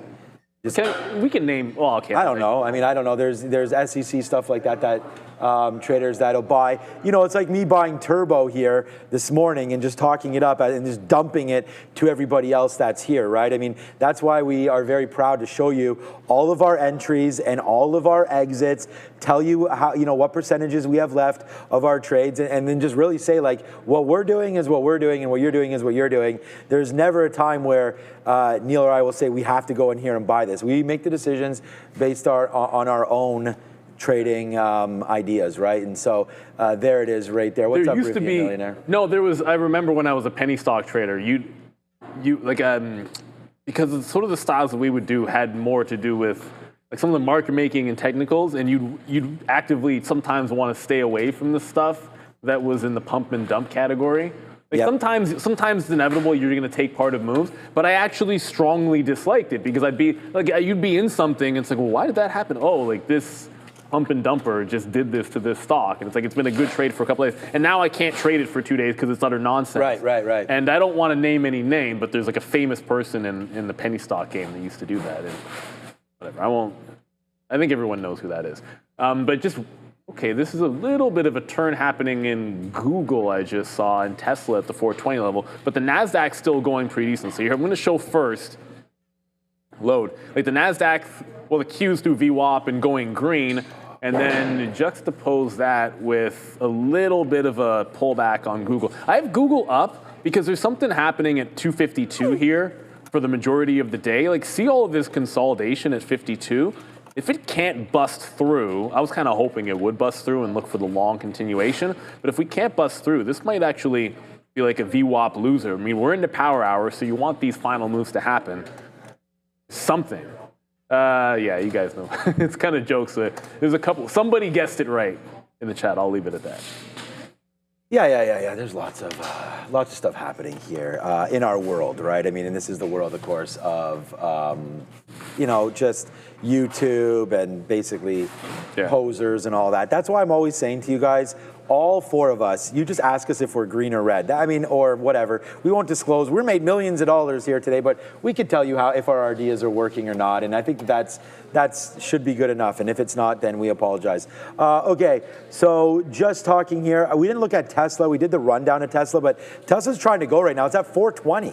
Of course, it's always at 420. Yeah, so it's been at 420 for a minute here today, a couple times. It's gotten as high as 422. This could be another great name that runs off of tomorrow's interest rate announcement. So we'll have to watch out for Tesla. Again, very specific to news. I don't need to tell anybody that. That's been part of our channel. You guys know Tesla, very aggressive whenever there's some sort of a story with it. And today we nailed that long at 412. Just giving us back into yesterday's close there. And then, of course, the big story from yesterday, and it gap higher, but then sold off all day, was that Elon Musk went in there and bought 2.5 million shares, totaling roughly $1 billion. And it's funny because, like, he gets the benefit of that news, but then he's not selling it up there. No. So then now, as it drifts back in a little bit, and it's not drifting too much today, it's actually drifting higher. Again, that's the thing. It's always nice to make a call and then be able to sort of celebrate it when it's right for you. And he's not selling anytime soon. So we'll have to wait to see what winds up happening there with Tesla. But the more interesting play is RIVN. Shout out to RIVN Millionaire there in the chat. He's always making some comments about things. But there goes RIVN right here on the daily chart. Actually looks pretty good right there. But this looks like we're trying to break out right now. So we may, if and when RIVN breaks above $15, this is a trade for me right here. Let's just go on this. $15 or so breaking on RIVN. I like that level. I think there's something there. So maybe RIVN breaking out through 15 gives us something, and it even looks pretty good here on this level, right into there, breaking 1470, 1465. So this could be a trade here that we wind up talking a little bit more about soon. So let's keep an eye on RIVN, let's keep an eye on Tesla, and then we were joking about it earlier with Ford, but if this can break that $12 mark, I thought it was, yeah, we just faded off of that there, yeah. So there's 12 right here for Ford on the daily chart. That doesn't look so bad. So, if you like the EV space, BYDDF has also been, for not better word, a pretty much a shit show for the last couple weeks as well there for BYDDY, BYDDF. Straight downside right now for these names as well. You know what's interesting? NIO's chart over the last few weeks looks much better than that. NIO. Oh, yes. Pull up NIO relative to BYD. I know, it's $7 or $8. NIO bounced off $3. Yeah, big day today for NIO here. It's 8.5%, bounced 7. Like, look at this chart. I know, it's huge. Like, that's... But what is that level? It's coming up to... Yeah, we talked about that, 771. Yeah, it's like 770 something. 771, exactly. Yeah. That's the... if this could break out... It just goes to show momentum is momentum, right? Like, you can talk fundamentally this and that. Like, we know all we want about Ford's PE. It doesn't, like, what's Ford's PE doing? It's not doing anything for it. It's just a value trap, that thing. You got to ride the momentum where you can. Thank you, Mike Williams, for the super chat. Oh, it wasn't wrong one. I think he wants to ask you about Open Door. It was BBAI I wanted to get to, but BBAI just ran into that $6, and immediately it starts to slow down. The second it spiked into 6, there's not a lot of shares there on the level 2, but there's like every gateway has 100,000 shares. So the visible 500,000 shares, probably a couple million on the offer there. Thank you, Mike Williams. You guys, the real deal. It makes the trading day go by nicely watching you. Neil is big money holding open at 9 for a push up tomorrow. Is big money holding open at 9 for a push up tomorrow? So here's what I would say. There are certainly anybody, like if there's a hedge or funds that are heavily shorting this, betting it's going to go down, then this is the accumulation point. Now, to the extent to which you would make the argument that they've already been selling, Like holding it at 9 right now, well, clearly it made, this is a bit of a top, and this is certainly some shorts exacting some revenge and then adding into it there, and now you've got some more accumulation. So yeah, there's probably some shorts, but I'm willing to guess some of the aggressive money that was shorting these pops had been accumulating for 3 days, and there's no need for them to hold it. Now, quote unquote, for the pop, we don't know that there's going to be a pop. Now, as a trade, if there was a 50 base point cut, I think it'd be a natural squeeze play here for open door, but that's just a momentum play. Like, I'm not saying buy open door and hold it. I'm not one of those believers at all whatsoever. I just think you follow the momentum. I think there are short sellers that have been involved. Martin Shkreli says he shorted at 936. I don't know if he did that today or if he did that 2 days ago, but that's the price area that he said. And I'm sure there's lots of others that are shorting in between this $9 and $10.50 in the last 2 days.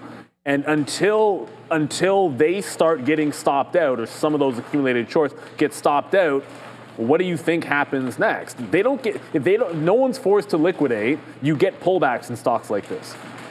And it's done 5 to 2. It's done 6 to 4, 7 to 6. The last one would be this move of a couple dollars down. So yeah, there's certainly potential that you could go in either direction. I don't care. I'm reacting to price action. I don't know if I would short it tomorrow, because I think when 2 o'clock hits, I'll be looking for potentially some runs to the upside. But overall, yeah, I think there's probably some shorts accumulating in this move. On stocks like this, it's a safe bet that there always are, because that is a tried and true and tested way to make money for a lot of hedge funds. They look for things that are overextended and they short them, whether it's Open Door or it's GameStop or it's, for lack of a better, I like picking on Mullen, but like some people make a lot of money just waiting for things like, formerly Mullen. Hey, look at this piece of, they short the pops and they short the reverse splits, and they just sit there and they print. Like, who wouldn't if you could? So yeah, I think this is one of those stocks, probably some accumulation. I just don't know what you do with that, right? Like, it's no, just because if people accumulating shorts doesn't mean something happens to blow them out. You have to remember, not all shorts get squoze. They do this because they win most of the time in the long run. That's why these hedge funds short these stocks so heavily, because they know in the long run it works for them. So you got to be careful and make sure you're taking profits if you try to go long. Not everything's going to be a GameStop. Yeah, no. And again, we talked about like gambling versus trading, right? I mean, make sure you're cool with that. 67.40, sorry, is my stop from Marv. Oh, it just bumped back up. 67.40? I even put in the wrong price. Man, I am just like... 67, that's from this morning, yeah. What's wrong with that? No. That's... hold on a second. No, but that makes sense, because that's No, that makes sense when you mentioned it there, but I put this in not too long ago. You put it... I meant to put in 68.40 or the 200 period. No, but 67.40 is like a perfect stop. I know, that makes sense when you look at it. It makes perfect sense. Yeah, but that's not what, thanks. I mean, it makes it feel a little bit better. But yeah, so I'm now going to switch this. So I just wanted to say that I was going to go in and switch the stop on this. So yeah, smart guy over here. We only have less than 10% left. So let's just go right here, man. Let's see if we break this level, 68.90. So we've already done really well on this, 68.89. We'll stop out, put our stop in there for 100% of the trade. If it comes out, we stop out right there on that break. So bang on that one. Make sure you do join us tomorrow for sure. Like, we are going to be going all out for this Fed. We're going to have it on the screen. Adara is going to be talking all about, what's in the report, what's not in the report. There's one thing to listen to it and watch it somewhere else. There's another thing. We're going to be showing you live level 2s. We're going to be showing you, the movement in the dollar. We're going to be showing you IWM, different stocks. We're going to have the stock visualizer, gold, everything. Yeah, you guys can pick and choose what you want us to trade, and then plus, we'll both most likely be into something there. So we are being very specific tomorrow on what we're going to show you, but it's going to be all Fed all day tomorrow. Okay. There's a lot of Fed. Don't get me wrong. It's a big day, but there will be Lisa Cook. There's more. Ross About is reminding everybody, and we should say, remember, StubHub is tomorrow as well. Yes. So I just realized this makes it really interesting. Wait a minute. They better open StubHub before 2 o'clock. Oh, they will. If they I swear, if they keep the StubHub IPO until the Fed comes out, someone needs to get smacked upside the head. Someone needs to get hurt real bad. There's just common sense. Open the stock well before 2 o'clock, please. None of this nonsense opening at 145. But StubHub, I think we're just upping the volume on those. I feel like it was lower and then it just got jacked up again. Ozan, will we be rich tomorrow? I consider myself just with, I mean, we're going to get cheesy here, but family to me is rich enough. So as long as they're still there tomorrow for me, I'm fine. But no, no one's going to get rich tomorrow. I mean, the thing is like, well, I shouldn't say nobody. I mean, if you're going to take a shot, the reason why I say that, Ozan, is like, yeah, we're going to be here, but this is, and I hate to beat a dead horse. We keep on doing the same thing over here, but like, it's 96% chance that they're going to get that rate cut. And it hasn't moved. So the only way anybody gets rich tomorrow, in my opinion, is if you have rich baby daddy and you go long right here off of that number. So if you just predict that it's going to be a big move and you somehow bought options that are like either closing on Friday, like TQQ, like if we get half a point, I really think the market could break tomorrow. You could get the Nasdaq up 4 or 5%, which makes TQQ up 12%. So this is what I think could happen tomorrow on the way back up. If the TQs, and this is why we wrote down TQ long today, but it just was a nothing burger today. But at the end of it all, I think that's the call, is the long. And we could be, I could be way wrong and the market absolutely tanks. But if that 96% chance holds, look what the futures are doing today ahead of that. And let's just think about it today. We almost get no news on any names, right? I mean, we talked about Oracle trying to trade that today. Not much happening. But Apple's made its move back. Apple's just right back to where it was before the event. Yeah, like you've already got your move in Apple. That's right, and that's what I'm saying. Like, you're right back towards where if nothing happens. So I think Apple goes higher tomorrow, right on that, because we've covered up basically that gap down from their Apple event, right? Google just continues to march higher every day, so they're acting as if nothing. Amazon too. Yeah, they're acting as if nothing's going to happen tomorrow. Remember, it's been 96% now for 6 weeks. It's been in the high 80s or 90s, right? Amazon has, since earnings, has dipped and bought higher lows like 5 separate times in the daily chart, and the last 3 were all pretty clean off the 50 period. Like, it's just like business as usual, kind of. Who cares? It's just, you buy the dips and then we get into the highs and then you wait for the stock to break out and then it goes in Googles, right? Like, it's, you know, I hope Amazon Googles. I mean, I'm just talking about because Alphabet when it broke the high was kind of spectacular, right? It's just like, is that a new word? Like your daughter's saying, like we went Google, like we went so hard we went Google. Not really. Well, you know what I was thinking when you said what's hilarious is like to hopefully her, she's done. Is she doing 6-7 now? Oh God! Is she doing that? There's a little bit of this 6-7. There's a little bit of this 6-7 stuff. I think it got banned at most schools. No, it's a real thing. Like, some teachers are basically like, there's certain stuff. Look, they've had enough. You stop saying it in the class because it's too disruptive. The kids start going crazy. And it's just meaningless stuff. It's like the Italian brain rot stuff was last year, and now it's all this 6-7 stuff. No, but to her, it's YouTube. Italian brain rot. Like Google, she doesn't care. It's not that she doesn't know what Google is. It's probably not. It's just, to her, it's YouTube that's her connection. My kids both have email addresses. Her connection to Alphabet is YouTube. And YouTube Shorts and YouTube videos. Does she have an email address yet? One exists, but she doesn't use it. Right, okay, good. I was going to say, you should go get it. No, like, what? She has we don't let her use it. Like, she doesn't use it. There's no one to email. Yeah. It exists. She yesterday emailed her hockey coach asking how she could improve. So no, but that's different. Wow. I think once you start having those types of connections. No, I was only saying that to grab the name. Yeah, exactly. I think we did that a few years ago. You have a pretty popular last name there. Yeah, well, it's not popular. It's more just common. Okay. I think names are common. I thought 6'7" was like the ideal basketball height or something like that. That's what I thought. I think it is. Well, I mean, I have no idea. I think it is. That's what I think. Because you can be a combo defender, combo guard. You can defend bigs and wings. No, there's some other nonsense. I don't look them up, but I know it's a thing. I just never know what the actual deal is with it. What was I going to? There was something else we were going to talk about. It's going to bug me. Well, we were talking about the Fed. I mean, but it was along the lines of tomorrow and the Fed. It'll come. We have 24 hours at least, and believe me, we'll come on. Usually we come on a little bit earlier. If it's your first time tuning in, we'll pop in at like 1:50 or something like that, just to make sure the transition is easy to get the number that we're all expecting. And just so you know, the first thing that you hear at 2 o'clock needs to be something other than quarter point, otherwise, you know, it's a bit of a nothing burger. It doesn't mean we won't move, but sometimes the action after 2:30 when Powell gets on the podium is a little bit more exciting than anything else. So with about 35 minutes, I just want to double check to see if there isn't anything crazy here. Nah, nothing. Nothing on the locator early, just a VICI, which is there every single day, and then Verizon for a small buy. So nothing early on the locator. Google still not really moving. BBAI is trying, it just won't break $6.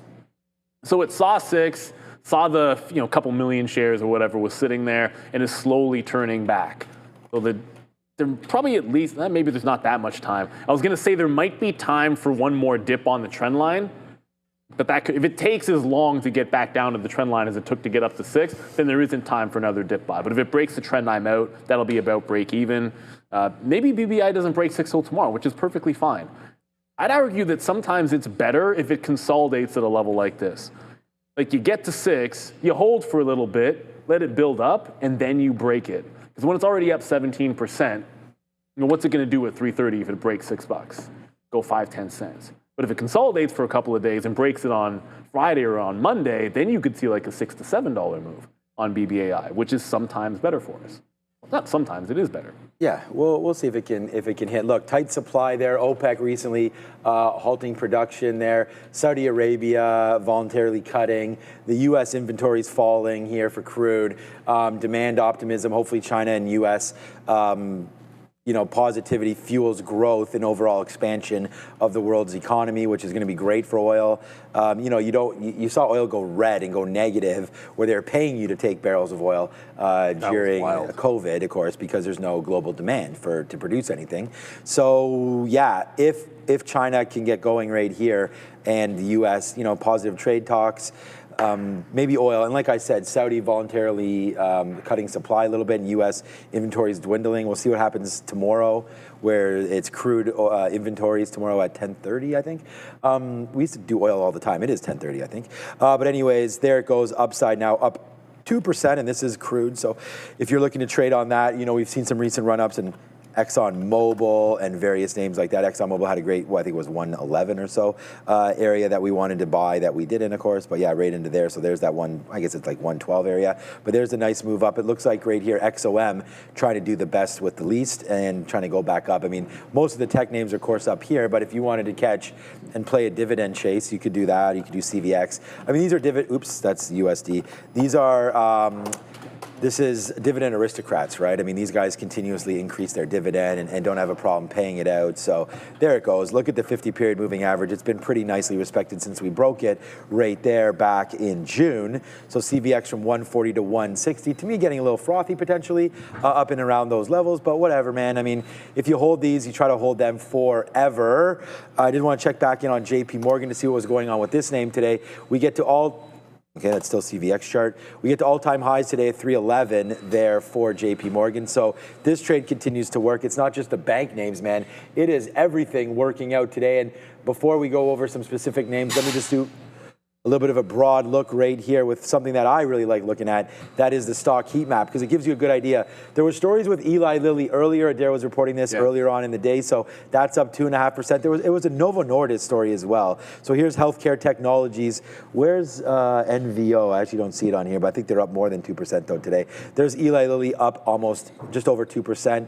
AMZN down. So I guess this is a kind of a story of mixed names there in the healthcare spot. And technology names, basically Microsoft down 1%, not really sure what's going on there. Meta up 1.3, as tomorrow we have Meta Connect event. Yeah, but what are they calling it? Hypervision? Hyperloop right there. So we'll watch out for Meta going off tomorrow. I don't expect anything from that event. Look at the top. I think maybe another chance to buy the dip like we did with Apple. Yeah, there's. Yeah, I was gonna well, say. I shouldn't. No, like I didn't get it. I had a stink bid. It didn't get down there, but the one that's the most trouble right here. I mean, Salesforce continues to bleed down. We thought Salesforce had a good point breaking through 250, Neil, but it's pulled back pretty good. And wow, down 1.39%. This and IBM. I want to buy. I don't want to buy more Salesforce. I've already done that. Oh, a name that I've been really happy with, and I said this to Sharif because I know that he was holding some. I have no idea. Sharif is, I know he's in crypto, he's in some of these names anyways as we look at them, but how about Palo Alto right now? What a good move. Like, yeah, missing. It's been great. Like, look at that. Just huge move. The problem is we're not split adjusted. Oh, right, of course. So there's, hold on a second. Oh, it's a, let me just get that one up on eSignal because I want to show something on PanW here.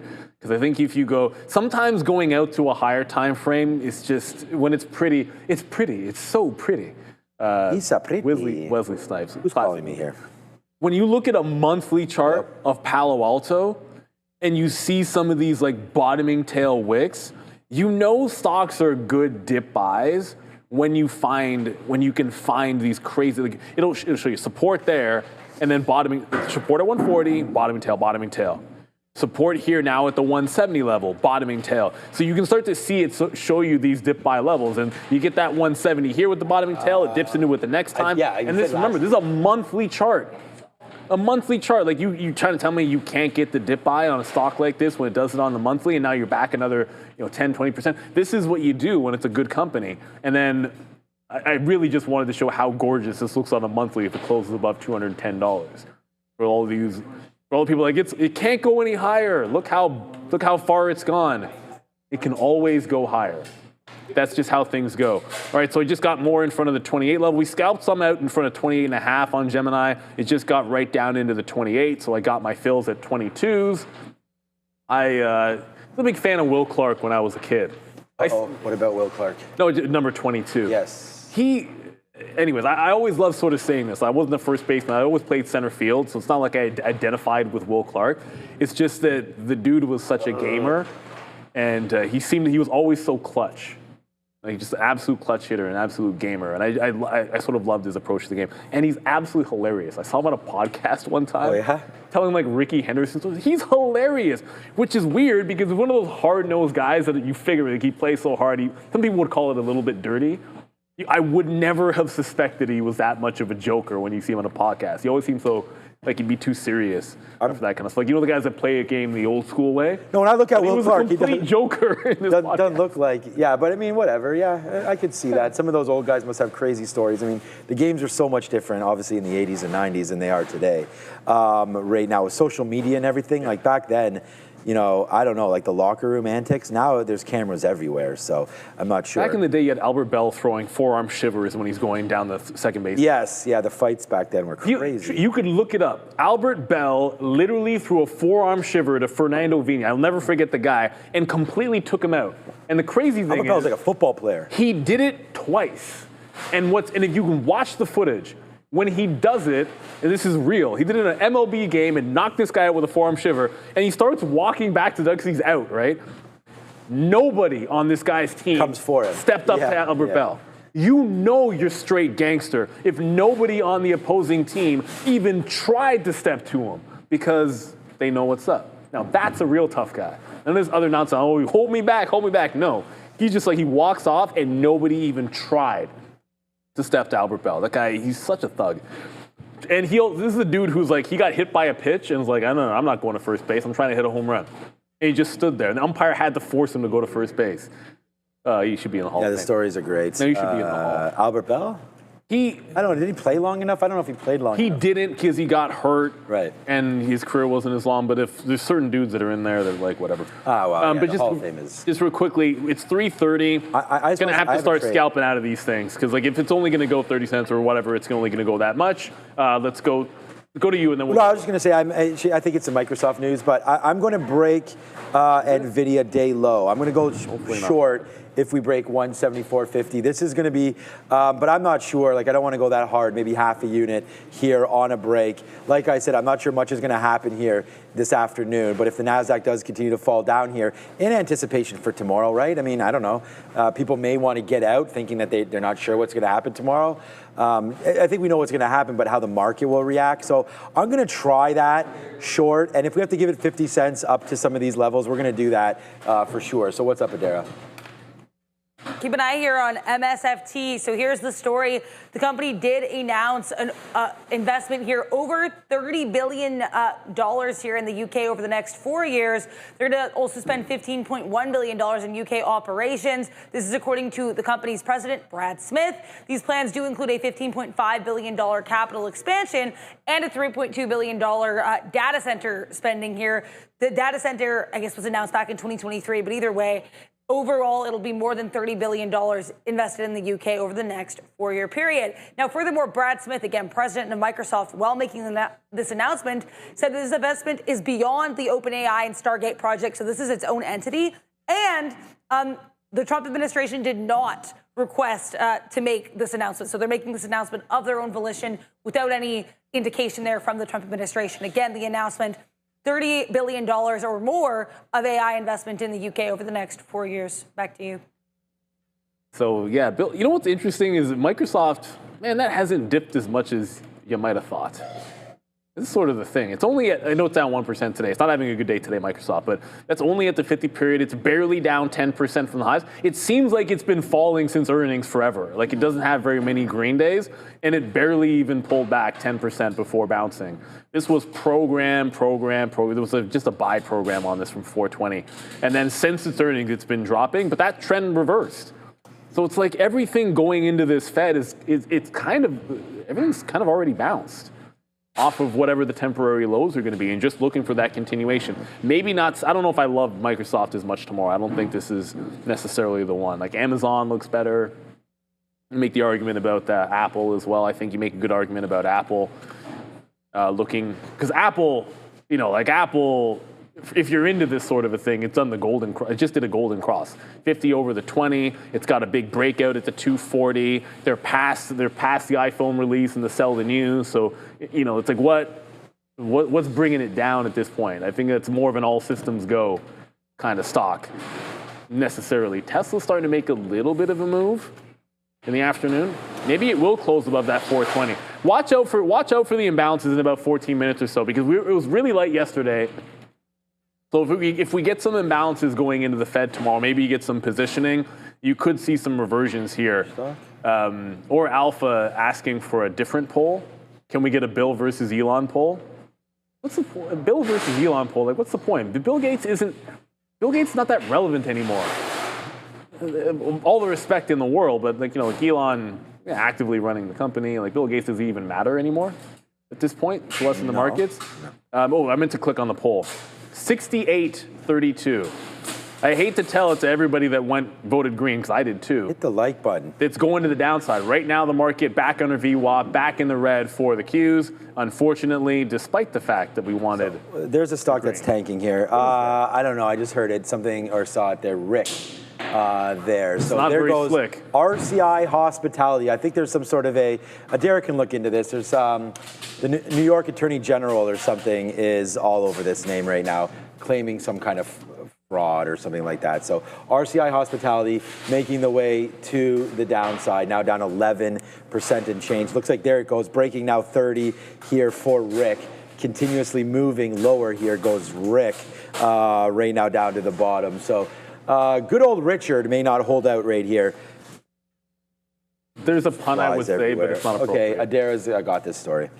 Yeah, I'll give you guys more details. It's worth noting volume on this is fairly light. Even with this move, we're seeing just over 500,000 shares traded in the day. But the Attorney General here of New York said that this company and 5 of its executives have been indicted in a tax fraud and bribery case. This includes the CEO. So RCI Hospitality itself, the CEO and 4 other executives all indicted here in a bribery or tax fraud and bribery case. Looks like that would be in New York. Now volume on this around 550,000 shares. Massive drop here, or relatively large drop for RICK. And back to you.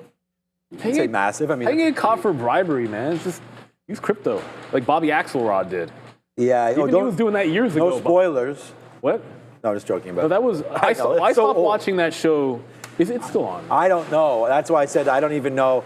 I'm pretty sure I didn't make it through whatever the last season was. No, I didn't either. The last thing I watched for Billions was when it was like when Bobby Axelrod left, and then I think he might have come back, but it was like when he left, that was the last season I watched, and I never got back to it. Right, okay. That must have been a few years back. But I remember because he would bribe guys. He's like, he'd have like the memories that, hey, here's some crypto. He never said Bitcoin. It's like, right. I got 1.5 on crypto. Make sure you give it to this guy so you can pay off for information. They were doing that like 5 years ago. I feel like now, yeah, I think that would have worked, but like nowadays they track all that. Oh yeah, now here goes Slick Rick to the downside right here. Big time movements now for Rick. So Rick and Morty there, big time movement down to $28. So you guys can watch out for that as we continue to go. And wow, you know, price has memory, and some stocks just move because, and there it goes, like Oracle basically falling out of control, you know, from 306 right here on not really any stories. I mean, we were sitting here talking about it as it was happening, and I was like, wow, what if it breaks that 302.50? Like, that might be a good spot. And no, it comes right into the low of the day and then just goes back up another $4. So yeah, man, someone obviously knows a lot more than I do about this. And there it goes. Nice upside play there for anybody interested in Oracle. Getting right back to afternoon highs. I was never going to say days high because we knew that it had that huge move higher there. But 307 and 307 change. I just want to say, if you are not like... why does this not show the stock? I called for help on this from Adara. When this stock was like 31.50, it's now $28. So I just want to say, like, you guys, be careful though, volume. Oh yeah, I'm not trying to say this is a short. I'm just saying, like, well, it is a short. Yeah, it looks like it is. But you know, if you're here with us, I mean, there's that might be worth watching just right there. Breaking news coming back in. It's Pickle Rick, and it's going to the downside right now. Nice move downside for Rick. So. Whether or not you're into that or whatever, but there's a good call. How do you know Pickle Rick if you've never watched the show? I just know that's what his name. I just know the name. I've never. You probably said it before. I told you the story. My kid got Pickle. Yeah, because it's a great show. I think the kids would love it. You'd think it's hilarious. I just have a bunch of. I mean, I haven't seen it. I haven't seen it in years. That's like, I say all this stuff, and it's like I haven't seen Rick and Morty in forever because I don't have enough time to get back into it. Are they still doing Rick and Morty? So good. All right, so yeah, that's a big move down for Rick. Rick Ross, Rick Roll, all that, because I want to Rick Roll Sharif next time. I'm going to do something like that. I Rick rolled the audience, and it was amazing. Get him going. That was years and years, and I'll right? do it a couple of years ago. Yeah. We should do it again. That's fun. I'll do it again. Bring that I've stuff done it back. Twice. I've done it. I did it for the lesson of the day, and then I did it once for that little rap thing. It was too much effort to do it for the lesson of the day because I was trying to weave it into a conversation about stocks. That was a lot of effort. South Park. I'm Rick James. South Park season 27, I think. All right, BBAI is not breaking 6 today, everybody. It's not going to be. Yeah, Kenny versus Spenny. Oh my God. If anybody. Oh my. That is the craziest. I love Kenny versus Spenny. Oh. They just filmed that right in downtown Toronto. It's an absolutely fantastic show. If you guys have not watched it, it's kind of stupid, but it's funny. Like, I don't even know where you could find that again. Probably just watch on YouTube. Probably on YouTube now. Kenny versus Spenny. Thank you so much for whoever that was that mentioned that. That was a great throwback there. I might watch some more. Although that was a show that I think it was funnier the first time, but it is pretty funny. There's no doubt about that. Okay, new position. I know they still tour all those. That's not loud. I thought we fixed that, but okay, we have not. Yeah, so there goes NVIDIA. We now hitting the sirens because we're finally into a trade. Oh yeah, we did get stopped out, and it's always good when your stop outs trigger for reasons. There goes Marvell. So a good little stop out for me on Marvell. It does break that 68.80 or whatever that level was, and we get stopped out on it. So yeah, it's not gonna. I'm not going to say like this was a great stop out because it quite frankly was not, but right there we are now into NVIDIA. So now that we're into the stock, let's find out a level here. So there, I don't want to be pushing the short when something like this just happens, but it is what it is. We're going to follow the 21 period moving average. 174.75 is my out. 174.76. So let's go to 81 right there. Let's give this 30 cents. So 30 cents worth of risk here. I told you it's not even, it's a quarter of a unit. I'm going to put a bid down there in the 20s, see if we can get that and go 1-to-1 right now. But just to have a little bit of fun, it's NVIDIA. I'm not going to average into it. We just might have just punched the bottom there. So let's go. It's by the way, I didn't even realize it's 343. 6 minutes till imbalances. Yeah, that's still nothing. That's not good. RKT, I haven't seen. A little bit of a buy, 1.5 there, but that's small. DHR and Verizon are the only imbalances. But remember, a lot can change in the next 5 minutes when those imbalances come out for real. I'm just going to get out. Real for real? Yeah, the next any pop at a 6 on BBAI, but I've moved the stop. It's the trend line, so I'm going to get out. It's bouncing off the trend line here. It's not breaking 6 today, obviously. Well, I shouldn't say that. There's still like 10 minutes left. It's not going to do so with me in it, that's for sure. And then Gemini, I mean, it's bouncing off that 28, but it's kind of a muted move in here. It's been able to get to the $0.50 a couple of times, but that's about it. So I'm now moving my stop. Move my stop because the imbalances are going to come out to just better than break even, but there's some support here at the quarters, so we'll just give it to that. Always a chance that this could defend the issue price tomorrow as well. Remember, this is not like I'm not making up the $28 level. Gemini with the IPO issue was at that 28 level, so we're able to grab that bid. It gave us a little bit of a move, but with only 15 minutes left to go, I don't think there's time for it to get to VWAP anyways. And it's the same thing with BBAI and that $6 level. We can always come back into it tomorrow. The only things we traded this afternoon were just these two. One on trend and one against it, I suppose. So, yeah, I mean, this is just not going that well right now. I mean, NVIDIA just spiked down into 40s there, and I was just like, I didn't do anything about it. So I don't know what's going on. So I just put a bid there at 37s, just kind of randomly. The lowest there was 38. So let's go see if we can touch that down one more time with only 15 minutes left. We do have the imbalances coming through today, and they come through every day. So we'll wait to see what's going to kick through here. Right now, only New York is showing up. That's how it works. That's how these imbalances work. So we'll wait to see now if and when something kicks through on these imbalances here tonight. And if it does, then we'll be here to trade them, obviously. And, we'll have a look. So that's going to be part of NVIDIA's story, I feel like. As the market continues to do market-related things, NVIDIA is kind of just bouncing around here. We'll wait to see if an imbalance comes out for NVDA at some point here today. It will come out. It's just hopefully it's going to be a downside imbalance, and that way we can actually win on that trade. So we'll wait to see if there's something there for NVIDIA coming out near the end. Let's just check back on Rick right now and see what's going on there. RCI Hospitality a little bit back upside right there as Adara brought us that story. I did want to check like Netflix. We always seem to not trade Netflix. Part of it is, the price of Netflix and all that kind of stuff. Where's the split, Netflix? Some of the spread and people waiting for splits and all that kind of stuff. But Netflix is, again, one of those names that if you're going to sort of lump this in with the Mag 7 a little bit, I don't think it is because it's not, although it will participate in the AI race, they don't have the same sort of legs to make that trade happen. But yeah, I don't know. Bouncing around here underneath the 50-period moving average. Hasn't done much here the last couple of days. So we'll see if this name can get going. I think part of the problem is with Netflix? What? Is it was seen as like this tariff proof, so it did pretty well. I think it did much better than a lot of people would have expected. But then once the second leg happened on some of the tech stocks, it's like, well, Netflix did really well compared to them before, and now who cares because you can participate in the Google move and the Apple move and so forth. So I just think it's on the wayside a little bit here.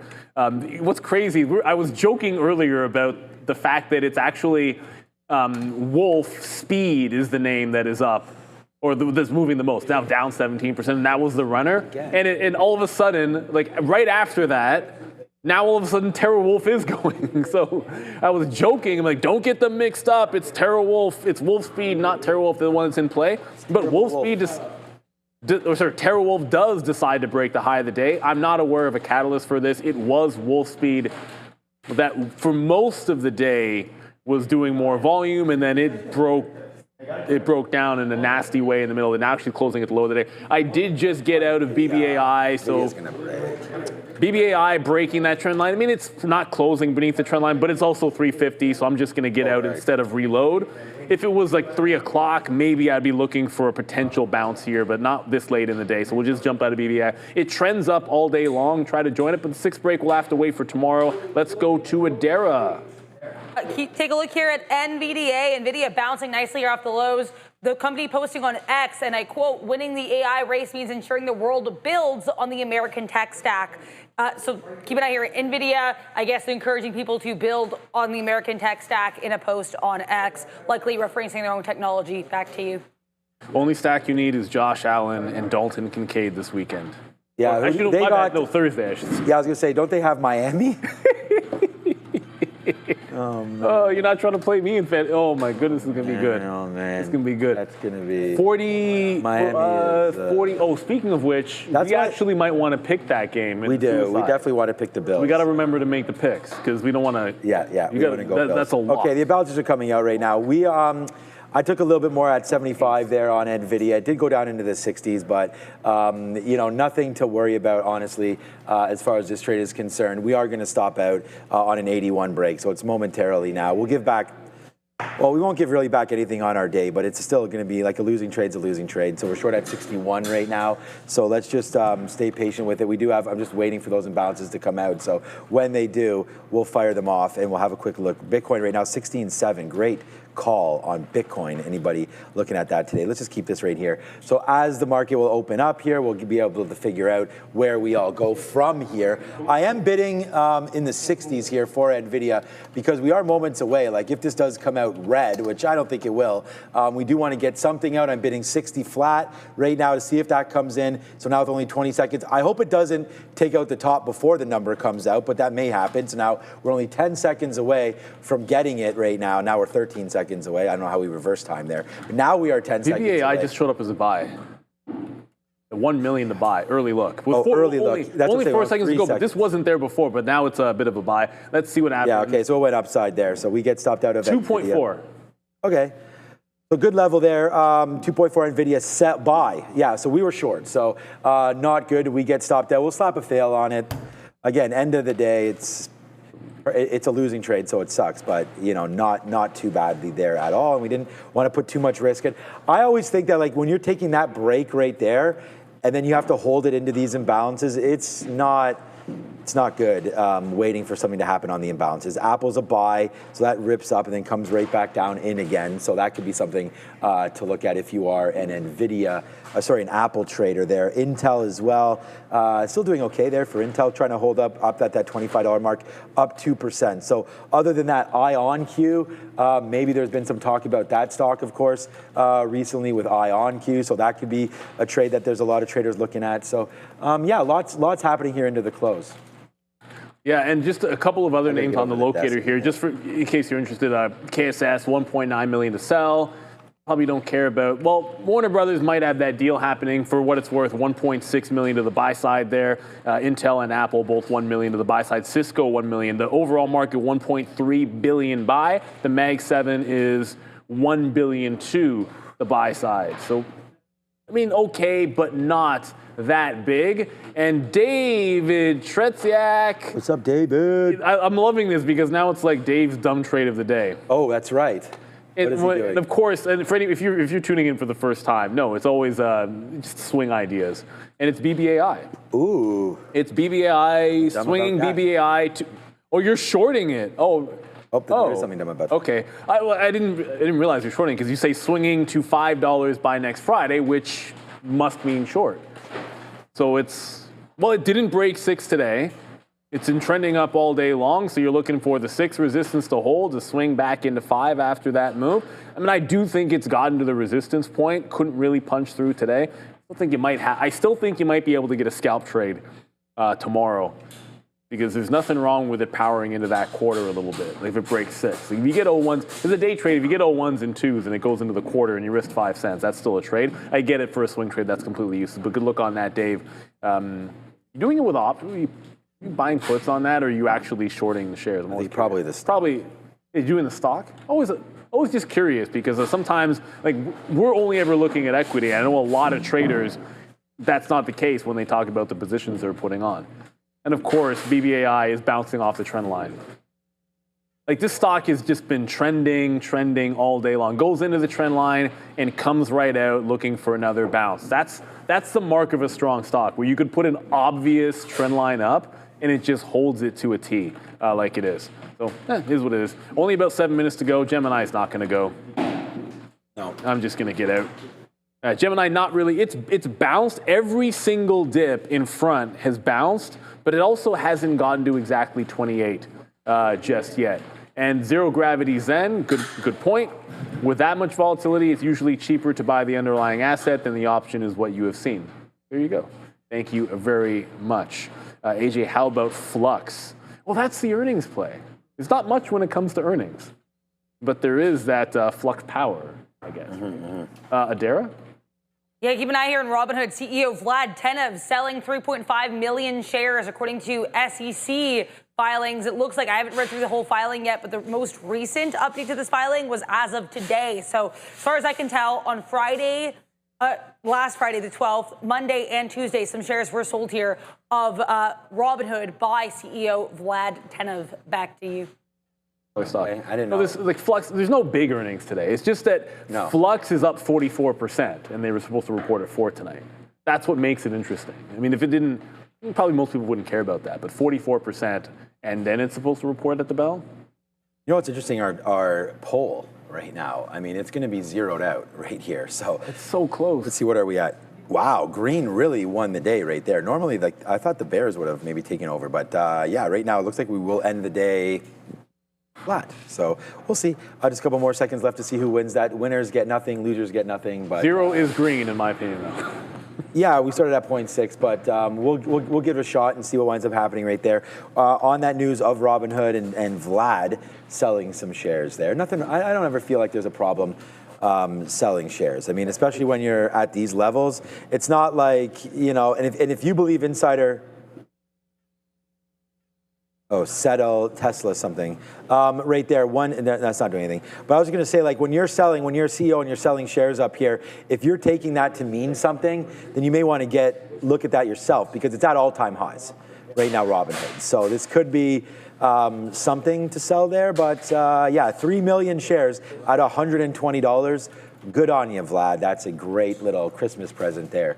So congratulations on that one. Thank you, Dexter, and to everybody else that's out there. Today is swimming for my son and volleyball for my daughter. So but happy. One is like 5:30 to 7, and the other one's 7 to 8. So the way I don't know when we're eating tonight. We got our first non-sport activity. We're doing basketball started yesterday. Oh, yeah, but today she's starting Girl Guides. Oh, perfect. Well, the first one's a parents meeting though, so it's not really. Yeah. Well, you should sign up. I was a Girl Guides. Well, it wasn't Girl Guides, but it was Boy Scout leader. So because obviously I won't be.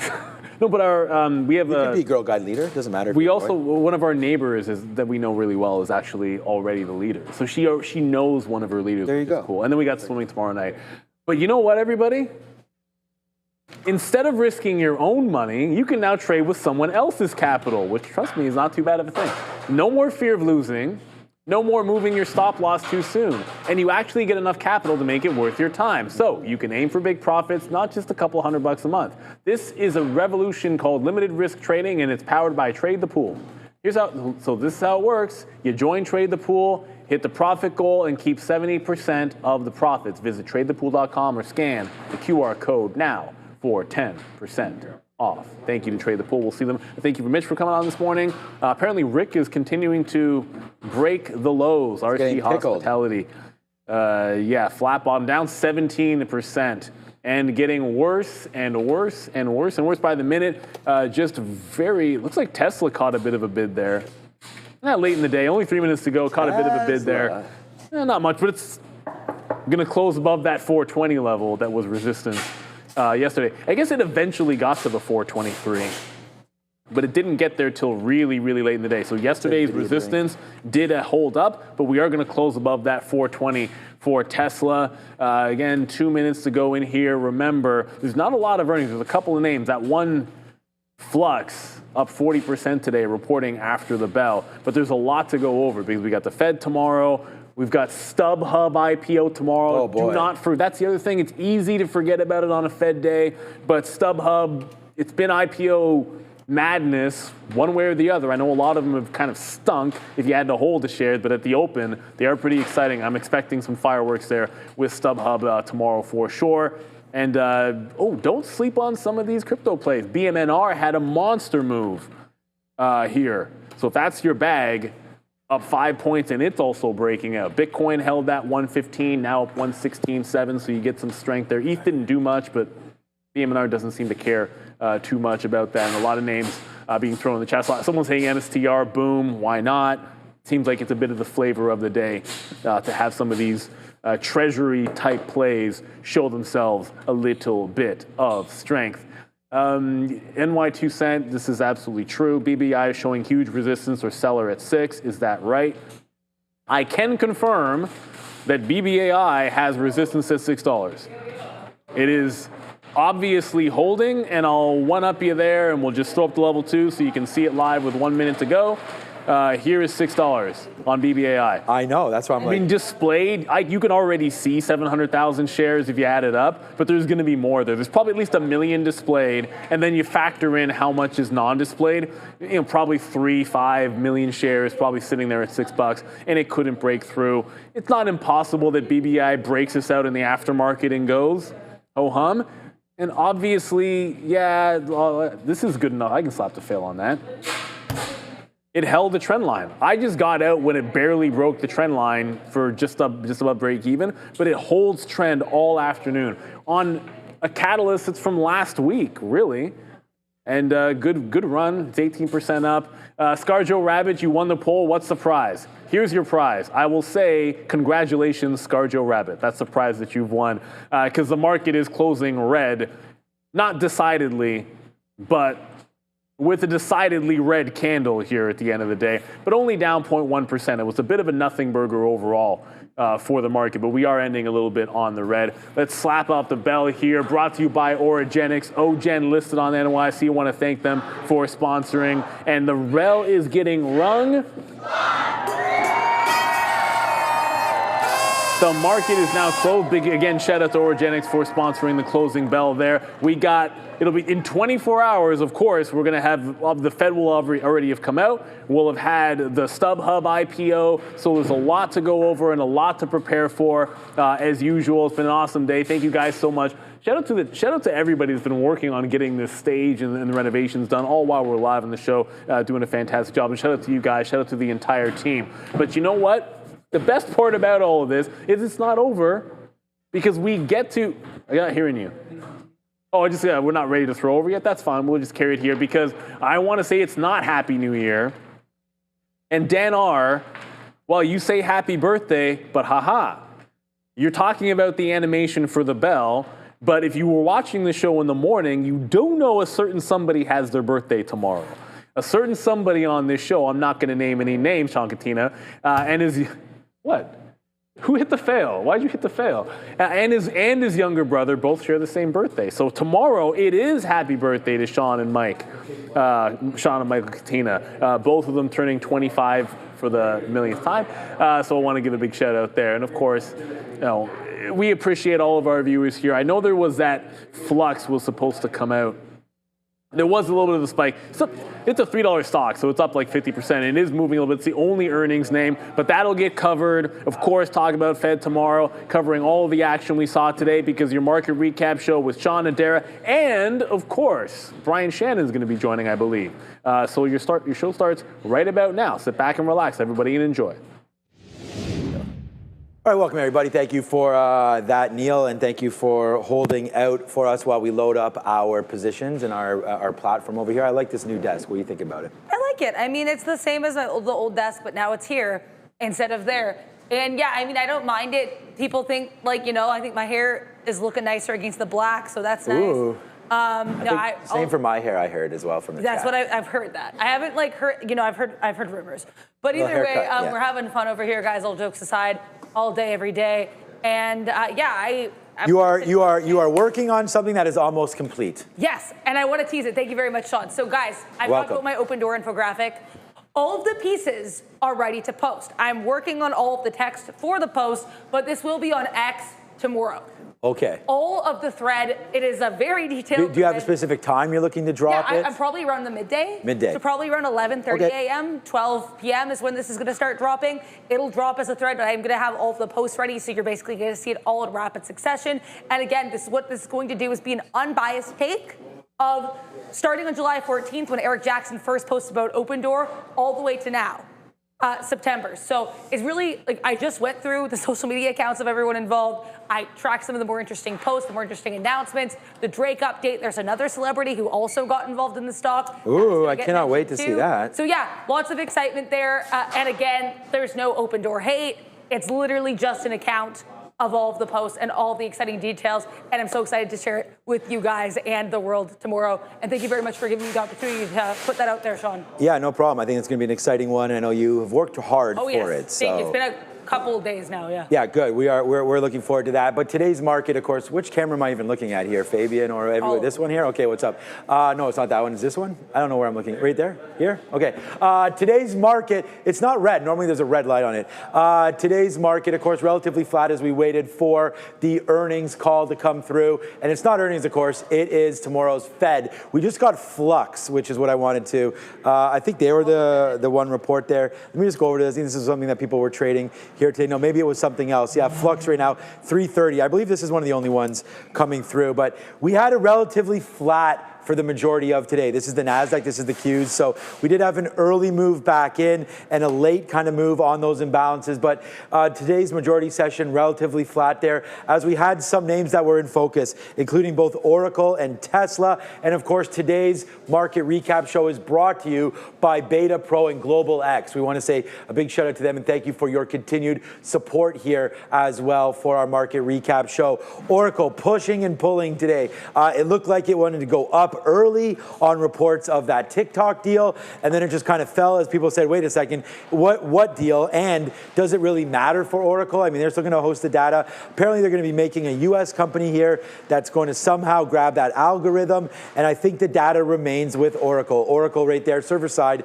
up 1.53%, but they've had a downside play for the majority of it. And again, the TikTok deal may share an 80% in the US TikTok with other two entities. So we're going to find out about that as well. And then we had Tesla gapping up from yesterday. So Tesla yesterday, upside huge, and today up again another 3%. But yesterday's trade was kind of funny because it actually went to the downside yesterday afternoon. And Tesla today getting right back up into that 423 area. So we'll see if Tesla can break tomorrow 430. That's going to be on watch. Maybe tomorrow during the Fed we get Tesla. But Tesla up another 3% today. Look at it just stair-stepping right now. So Flux actually just reported a revenue of 100 and something million as well. So it looks like FLUX, a loss of 7 cents, but going higher right now. Flux, nice upside play there for this. But you said you had more earnings? I have Flux. Oh, Flux. Okay, do you want to go over it? Yeah, there's EPM. People in the chat actually seem more excited about EPM. It's not going to come till 4:15, so very likely we will have our friend Brian Shannon on at that time. In that case, I'll put the EPM earnings in the chat.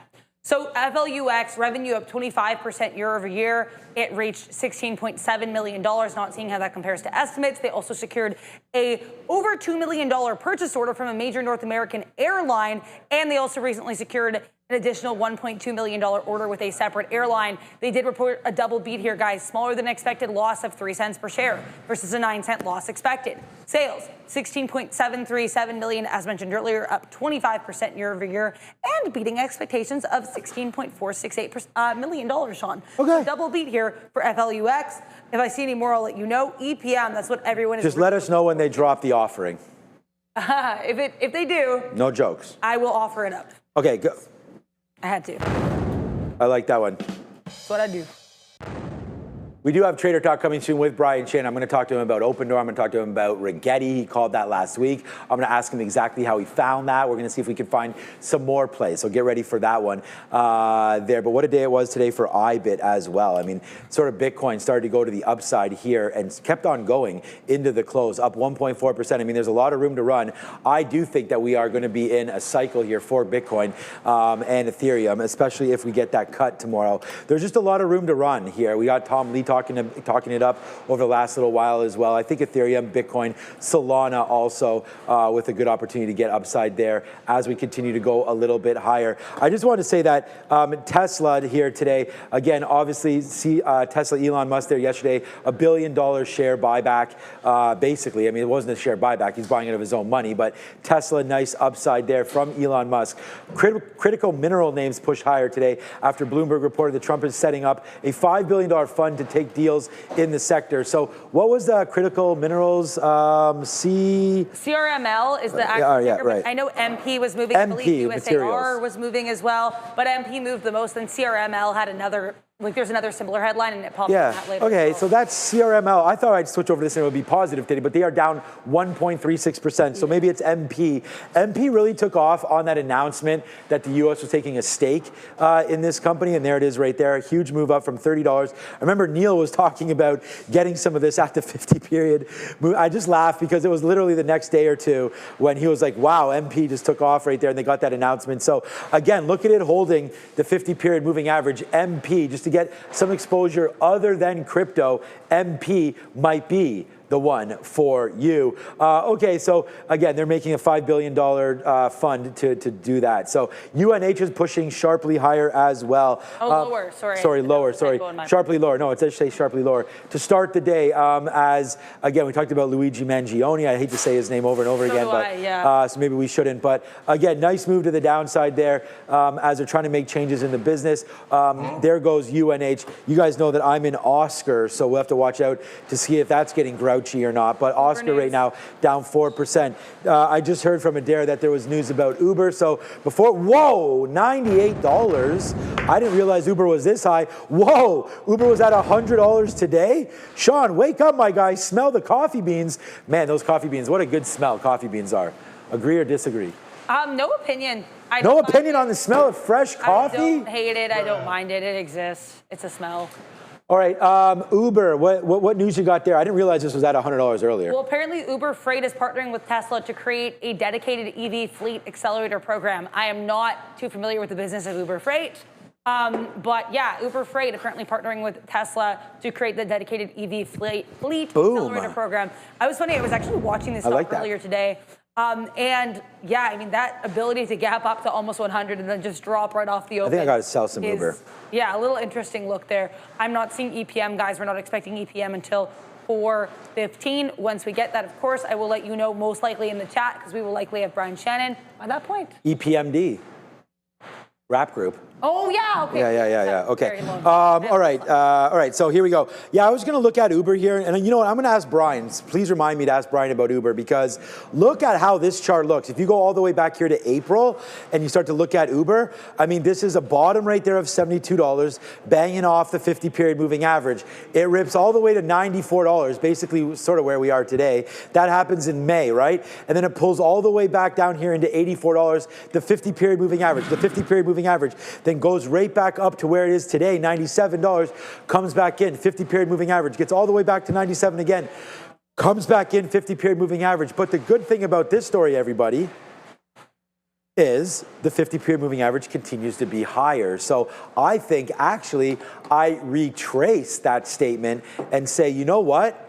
I think Uber actually right now about to break the you-know-what out of $100. So let's wait to see if Uber wants to go through that level. I mean, support. We're here, baby. Let's see if Uber can take that out. Now up, down 1% today. But Uber Freight, Adara, is the business of sending, you know, like our screens here, so you're looking for someone to ship something for you, you could do it at a one-off. Because a lot of trucking companies right now, they want to buy that contract, so Uber Freight, I think there's some advantages to that as well. Okay, hey bro, what's up bro? Are you a pharma bro, or are you a real estate bro right now? Because he's talking all right now, Martin Shkreli, talking all about Open Door. Okay, down. I never saw what Eric Jackson said to that. I have to check right now. I want to see his. Oh yeah, you know what? Oh, do you have Shkreli in your thing? No, because that was the day of, so I'm just going to tag him when I post it, because I was like, honestly, I could add Shkreli, but. I think you should for clout. He might be the guy. Add Shkreli for clout. He might like seeing his face on there. That is actually true. Yeah, I think so too. Okay, so there goes Open Door right here. Martin Shkreli coming out today and just announcing that he has a short position in the stock. Okay, I think there's a lot of shorts out there, but right now, there it goes. That was that little volume spike in the middle of the day for hitting that. Oh, I want to thank everybody for being here right now. Let's do a quick little roll call.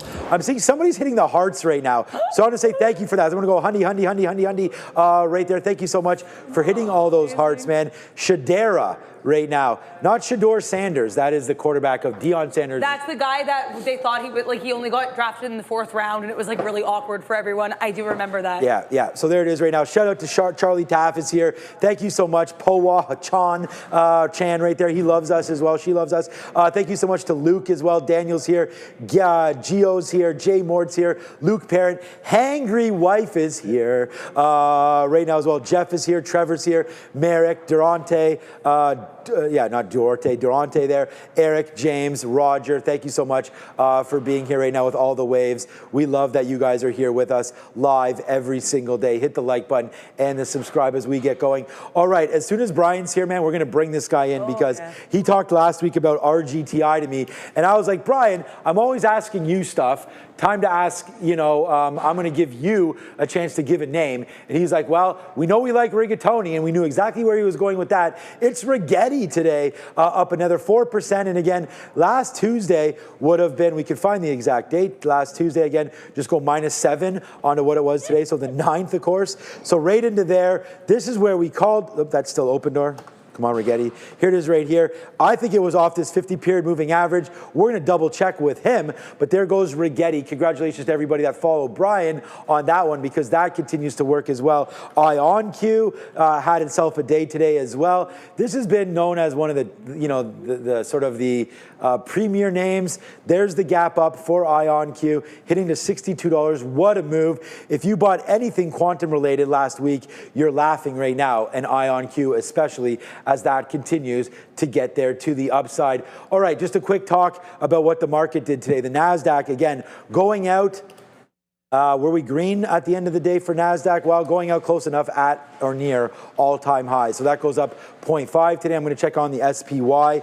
I believe the SPY was up today, so we'll see about that. No, down on the SPY. So back-to-back flat days. And if you were reading my Twitter today, you would have noticed that I had mentioned that it was going to be probably an inside, kind of a middling day. And that seems to be what it was. Not necessarily for the bank stocks. Let's call up the stock heat map here real quickly before we get Brian in the building. And he's just coming on Zoom, by the way. So NVIDIA today, nice little downside play for NVIDIA, down 1.64%. If there's going to be a name to dip by, come over to the screen here, Fabian. We'll show this quickly. I think NVIDIA down that 1.64%. Tomorrow, on the rate cut, let's look for NVIDIA. I think there's some get up there. In what was the best quarter of all the Mag 7, at least the stock reacted the best to it, was Microsoft. They're now down another 1.23%. Microsoft is kind of funny, Adair, because it's down off the highs, 535 back into 509. So again, a company that's definitely working out, down about 6% from their all-time highs is Microsoft. Ahead of the day, was their day? It was tomorrow, right? Neil mentioned that it was a 2-day event. Meta? The Meta Connect. I think. It always starts on Wednesday. So I don't know if it's 2 day. Usually I believe if there are 2 days, the only day that we really watch or care about is the first day, which is tomorrow. Okay. I think what happened, it was like a leak that we got today, because I think that even where they were like no comment on all the glasses stuff, as far as I know. So Meta performing well. I mean, up 1.87% again here today for Meta. So on that news come tomorrow. Again, I would think it's one of those things where you buy the rumor, sell the news. So Meta Connect tomorrow up 2%. We'll see if we can fade a little bit of that tomorrow as well. We already went over Oracle, but here's to me, one of the more impressive sectors recently has been banking, right? I mean, the financials have really started to go back there to the upside, including all-time highs now for JP Morgan, MasterCard, Visa's there as well. Berkshire is struggling a little bit, but it's all the big banks, man. It's BAC, it's Goldman Sachs, all near all-time highs. Citigroup as well today, ticking through that. Did we break through $100 today? Yes, we did. Going out at $100.64. That is Citigroup. The financials have been absolutely hot fire. Before, I know we have Brian waiting. I'm not going to make him wait for too much longer. I just want to go over to Meta quickly and just see where are we with Meta on the daily, because what was its high? Aren't we pretty much back there again? Yeah, so right there, Meta tomorrow. What do you think on Meta tomorrow? Maybe breaking through $800. We'll see if that can happen. New all-time highs coming tomorrow potentially for Meta on their Meta Connect. It's Trader Talk. It's the best. It's Brian. He's here. Let's go, Trader Talk.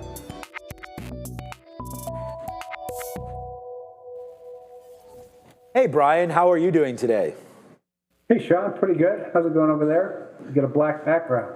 Yeah. Oh, we didn't. Maybe we did or did not have this last week. So this is our sort of our new setup. We've now switched around. We are waiting. We're getting a big screen to come in behind us. Going to show a bunch of different things as we continue. It's called Studio 8. So we've been working on a new build. All the desks are moving, and instead of 2 of us on the program, we're going to work all 4 traders in. It's going to be a great time. Trader TV Live, always adapting. So that's what we're doing here, growing and getting bigger. So sorry, I missed that. Oh, I'm looking forward to it. Congrats on it continually improving. We can't wait for you to come through and visit us as well. I don't know if you just heard a little bit about what I was talking about with Meta there.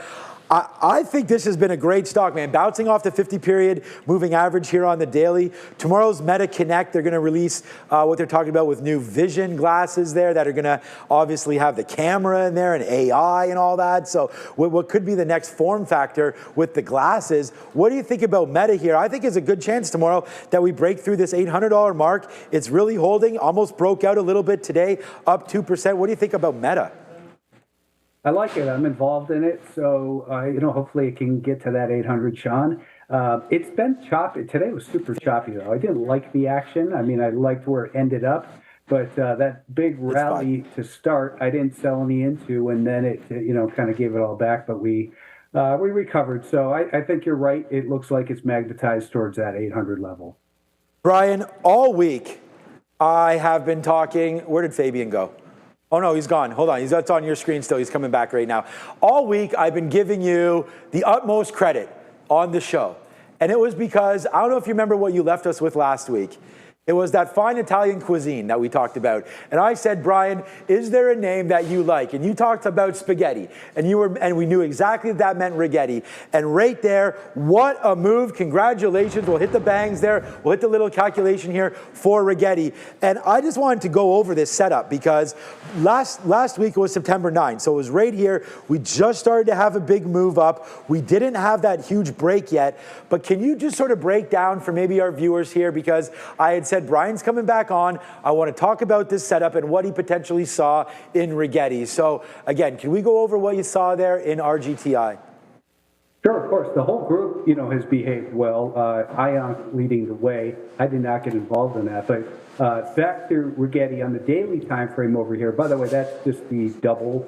I put the symbols of the doubles on there in case I would ever want to investigate those. But as you point out, we were riding that 50-day moving average, Sean, got back above that 20 the next day, and what I was looking at is down here on the 30-minute time frame.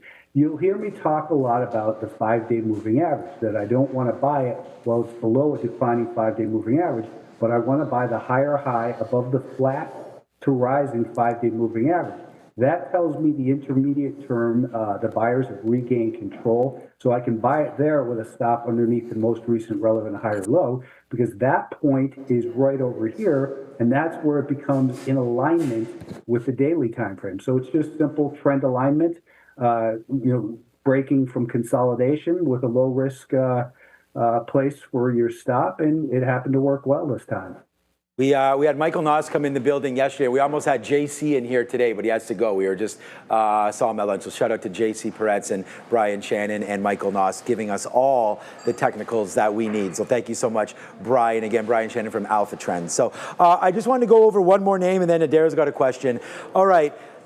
What about Tesla here? I know you probably get a lot of this from your followers and whatnot, but what a great gap there from this break, right? We broke through 370 here on the daily, and now we just continue to go higher. Obviously, he came in, put $1 billion of his own money down, bought the Tesla stock yesterday, and we got a huge gap up, got into that 420 area, and of course, meme talk, 420.69, blah, blah, blah. But let's just get serious a little bit here with Tesla.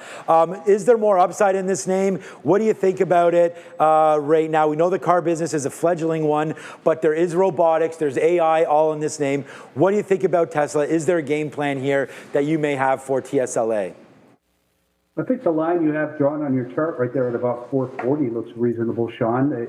Maybe it goes and continues on this rally to push up through that 440 level. And the way to protect it would have to be this. This would be your shakeout low from the last couple days. So, if it breaks back below that, then it's probably going to take a little bit more time to get up there. But great momentum. Don't fight it. That's for sure. Thank you so much for being here with us, Brian. We have actually a question for you in our chat from a user named Zero Gravity Zen. What do you think the market will do tomorrow if we get a 25 basis point cut versus that 50 basis point cut? The market is, of course, widely anticipating that we'll just get the 25 basis points. That's a great question. I don't play those games as I think there. I mean, I have no idea what the market will do. My opinion doesn't matter. I don't even try to think about it. It's, I just look at the market and say, look at where we are and where we've come from. And the last 4 rallies of this type of magnitude, we've seen, one right here, this being number 2, 3, 4, and now this being the 5th one. Those rallies, one of them corrected sideways, and then 3 other ones pulled back timewise. I think just given the magnitude of how far we've come so fast, that I definitely wouldn't be a buyer up here. I mean, I can't say definitely. If I set up a very low risk on a 1-minute time frame, I might try it, but as extended as we are, and given the history of these rallies over the last couple months, it seems we're due for at least a time correction, if not a little bit of a price correction, maybe even all the way back to that 20-day moving average, which would be a nice little pullback. All right, thanks, Brian. Yeah, I sort of knew that you had an opinion there just to watch the market. And I think that's the best thing to do. I mean, especially when you get a 96% chance of that quarter rate point. I mean, most of that move would probably be baked in as we see the Nasdaq today zeros, right? So we'll wait for tomorrow around 2:30. Look at this 30-minute chart for Bitcoin. Now, I saw that you posted up a little bit there about some crypto plays. I was wondering which names maybe you like in the space, but this is a 30-minute chart. This goes all the way back to September the 12th, and it looks like right now this 116.8, 117, looks like we want to break it and start to go a little bit higher right now. I get a feeling, and we talked about adding maybe a little bit to these positions as we go along. I mean, crypto, self-fulfilling prophecy. I mean, if they want it to go up, it will go up. And if it falls back in, we have the 200 period moving average right here. But it looks like we're trying to break through 117 right now. Give me a call here. Do you like Ethereum? Also, Ethereum making some nice moves as well right here on Coinbase. This is a daily chart. Although we've had a little bit of a pullback, we still are trying to base out here around 4,300. That's looking pretty good at the 50-period moving average. You like Bitcoin, you like Ethereum. Solana is also breaking out right here. Any thoughts on this recent crypto mini bull run over the last couple of days? Yeah, Bitcoin broke that 113 level and the resistance from the anchor off the all-time high. So that was right here. And now we're just seeing nice continued upside follow through. One thing to be aware of is the highest volume node is right here at about 118. And that's because of all this consolidation we had back here in July.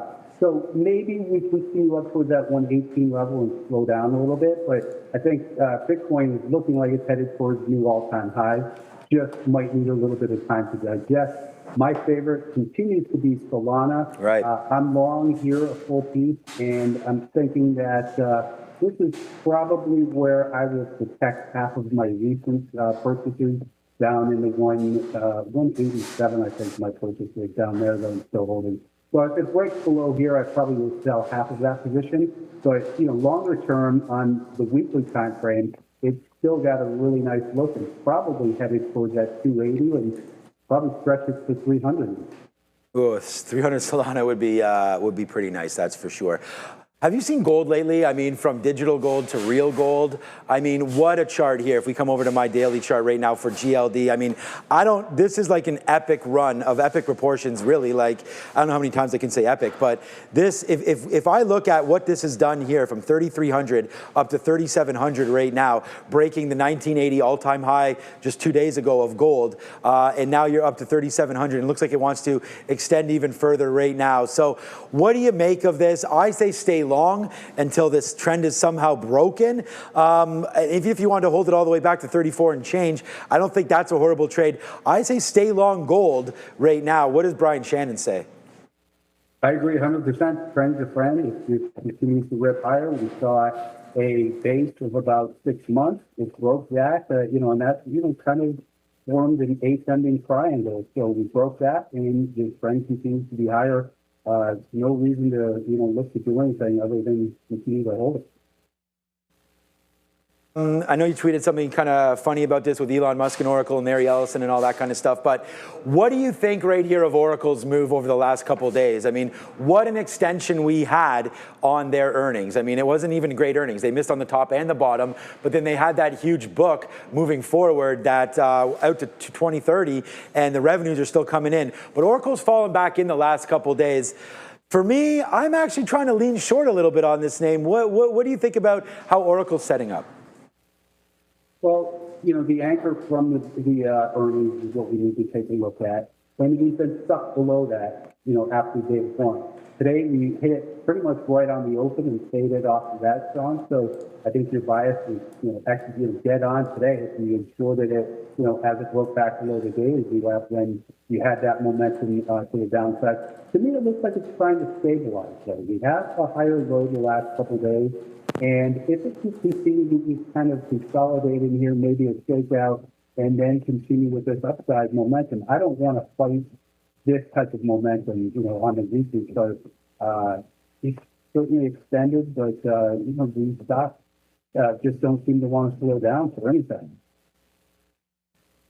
Apparently we're having some issues with the mic. So some traders, some viewers not able to hear it too well, but they can hear it pretty good. But unfortunately, I'm gonna just ask you for one more name. Last week it was Rigetti. Is there one right now that you're looking at? They can hear you, but it's a little muffled. Maybe if you say the name with like a 20 or 30 second explanation that I can go over it. But is there a stock that you're looking for right now that our traders can maybe talk about with you next week?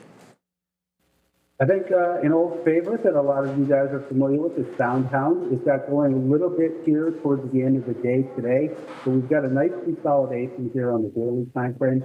This red 20-day moving average is going to be rising tomorrow because we're getting rid of this data. And I'm looking for a little bit of a pullback in the morning and then continue. Worst case stop would be down here just about 1368 or so. Okay, great. We'll have definitely a look. Thank you so much, Brian. Everybody can follow you at Alpha Trends, 100%. Go follow this man. Thank you so much for coming through. It might be our problem on the mic, so we'll test with you and get that corrected. So thank you, Brian, for coming through. It's Brian Shannon from Trader Talk. Everybody, go follow this guy. Thank you again, Brian. Have a great week. Thank you. Bye.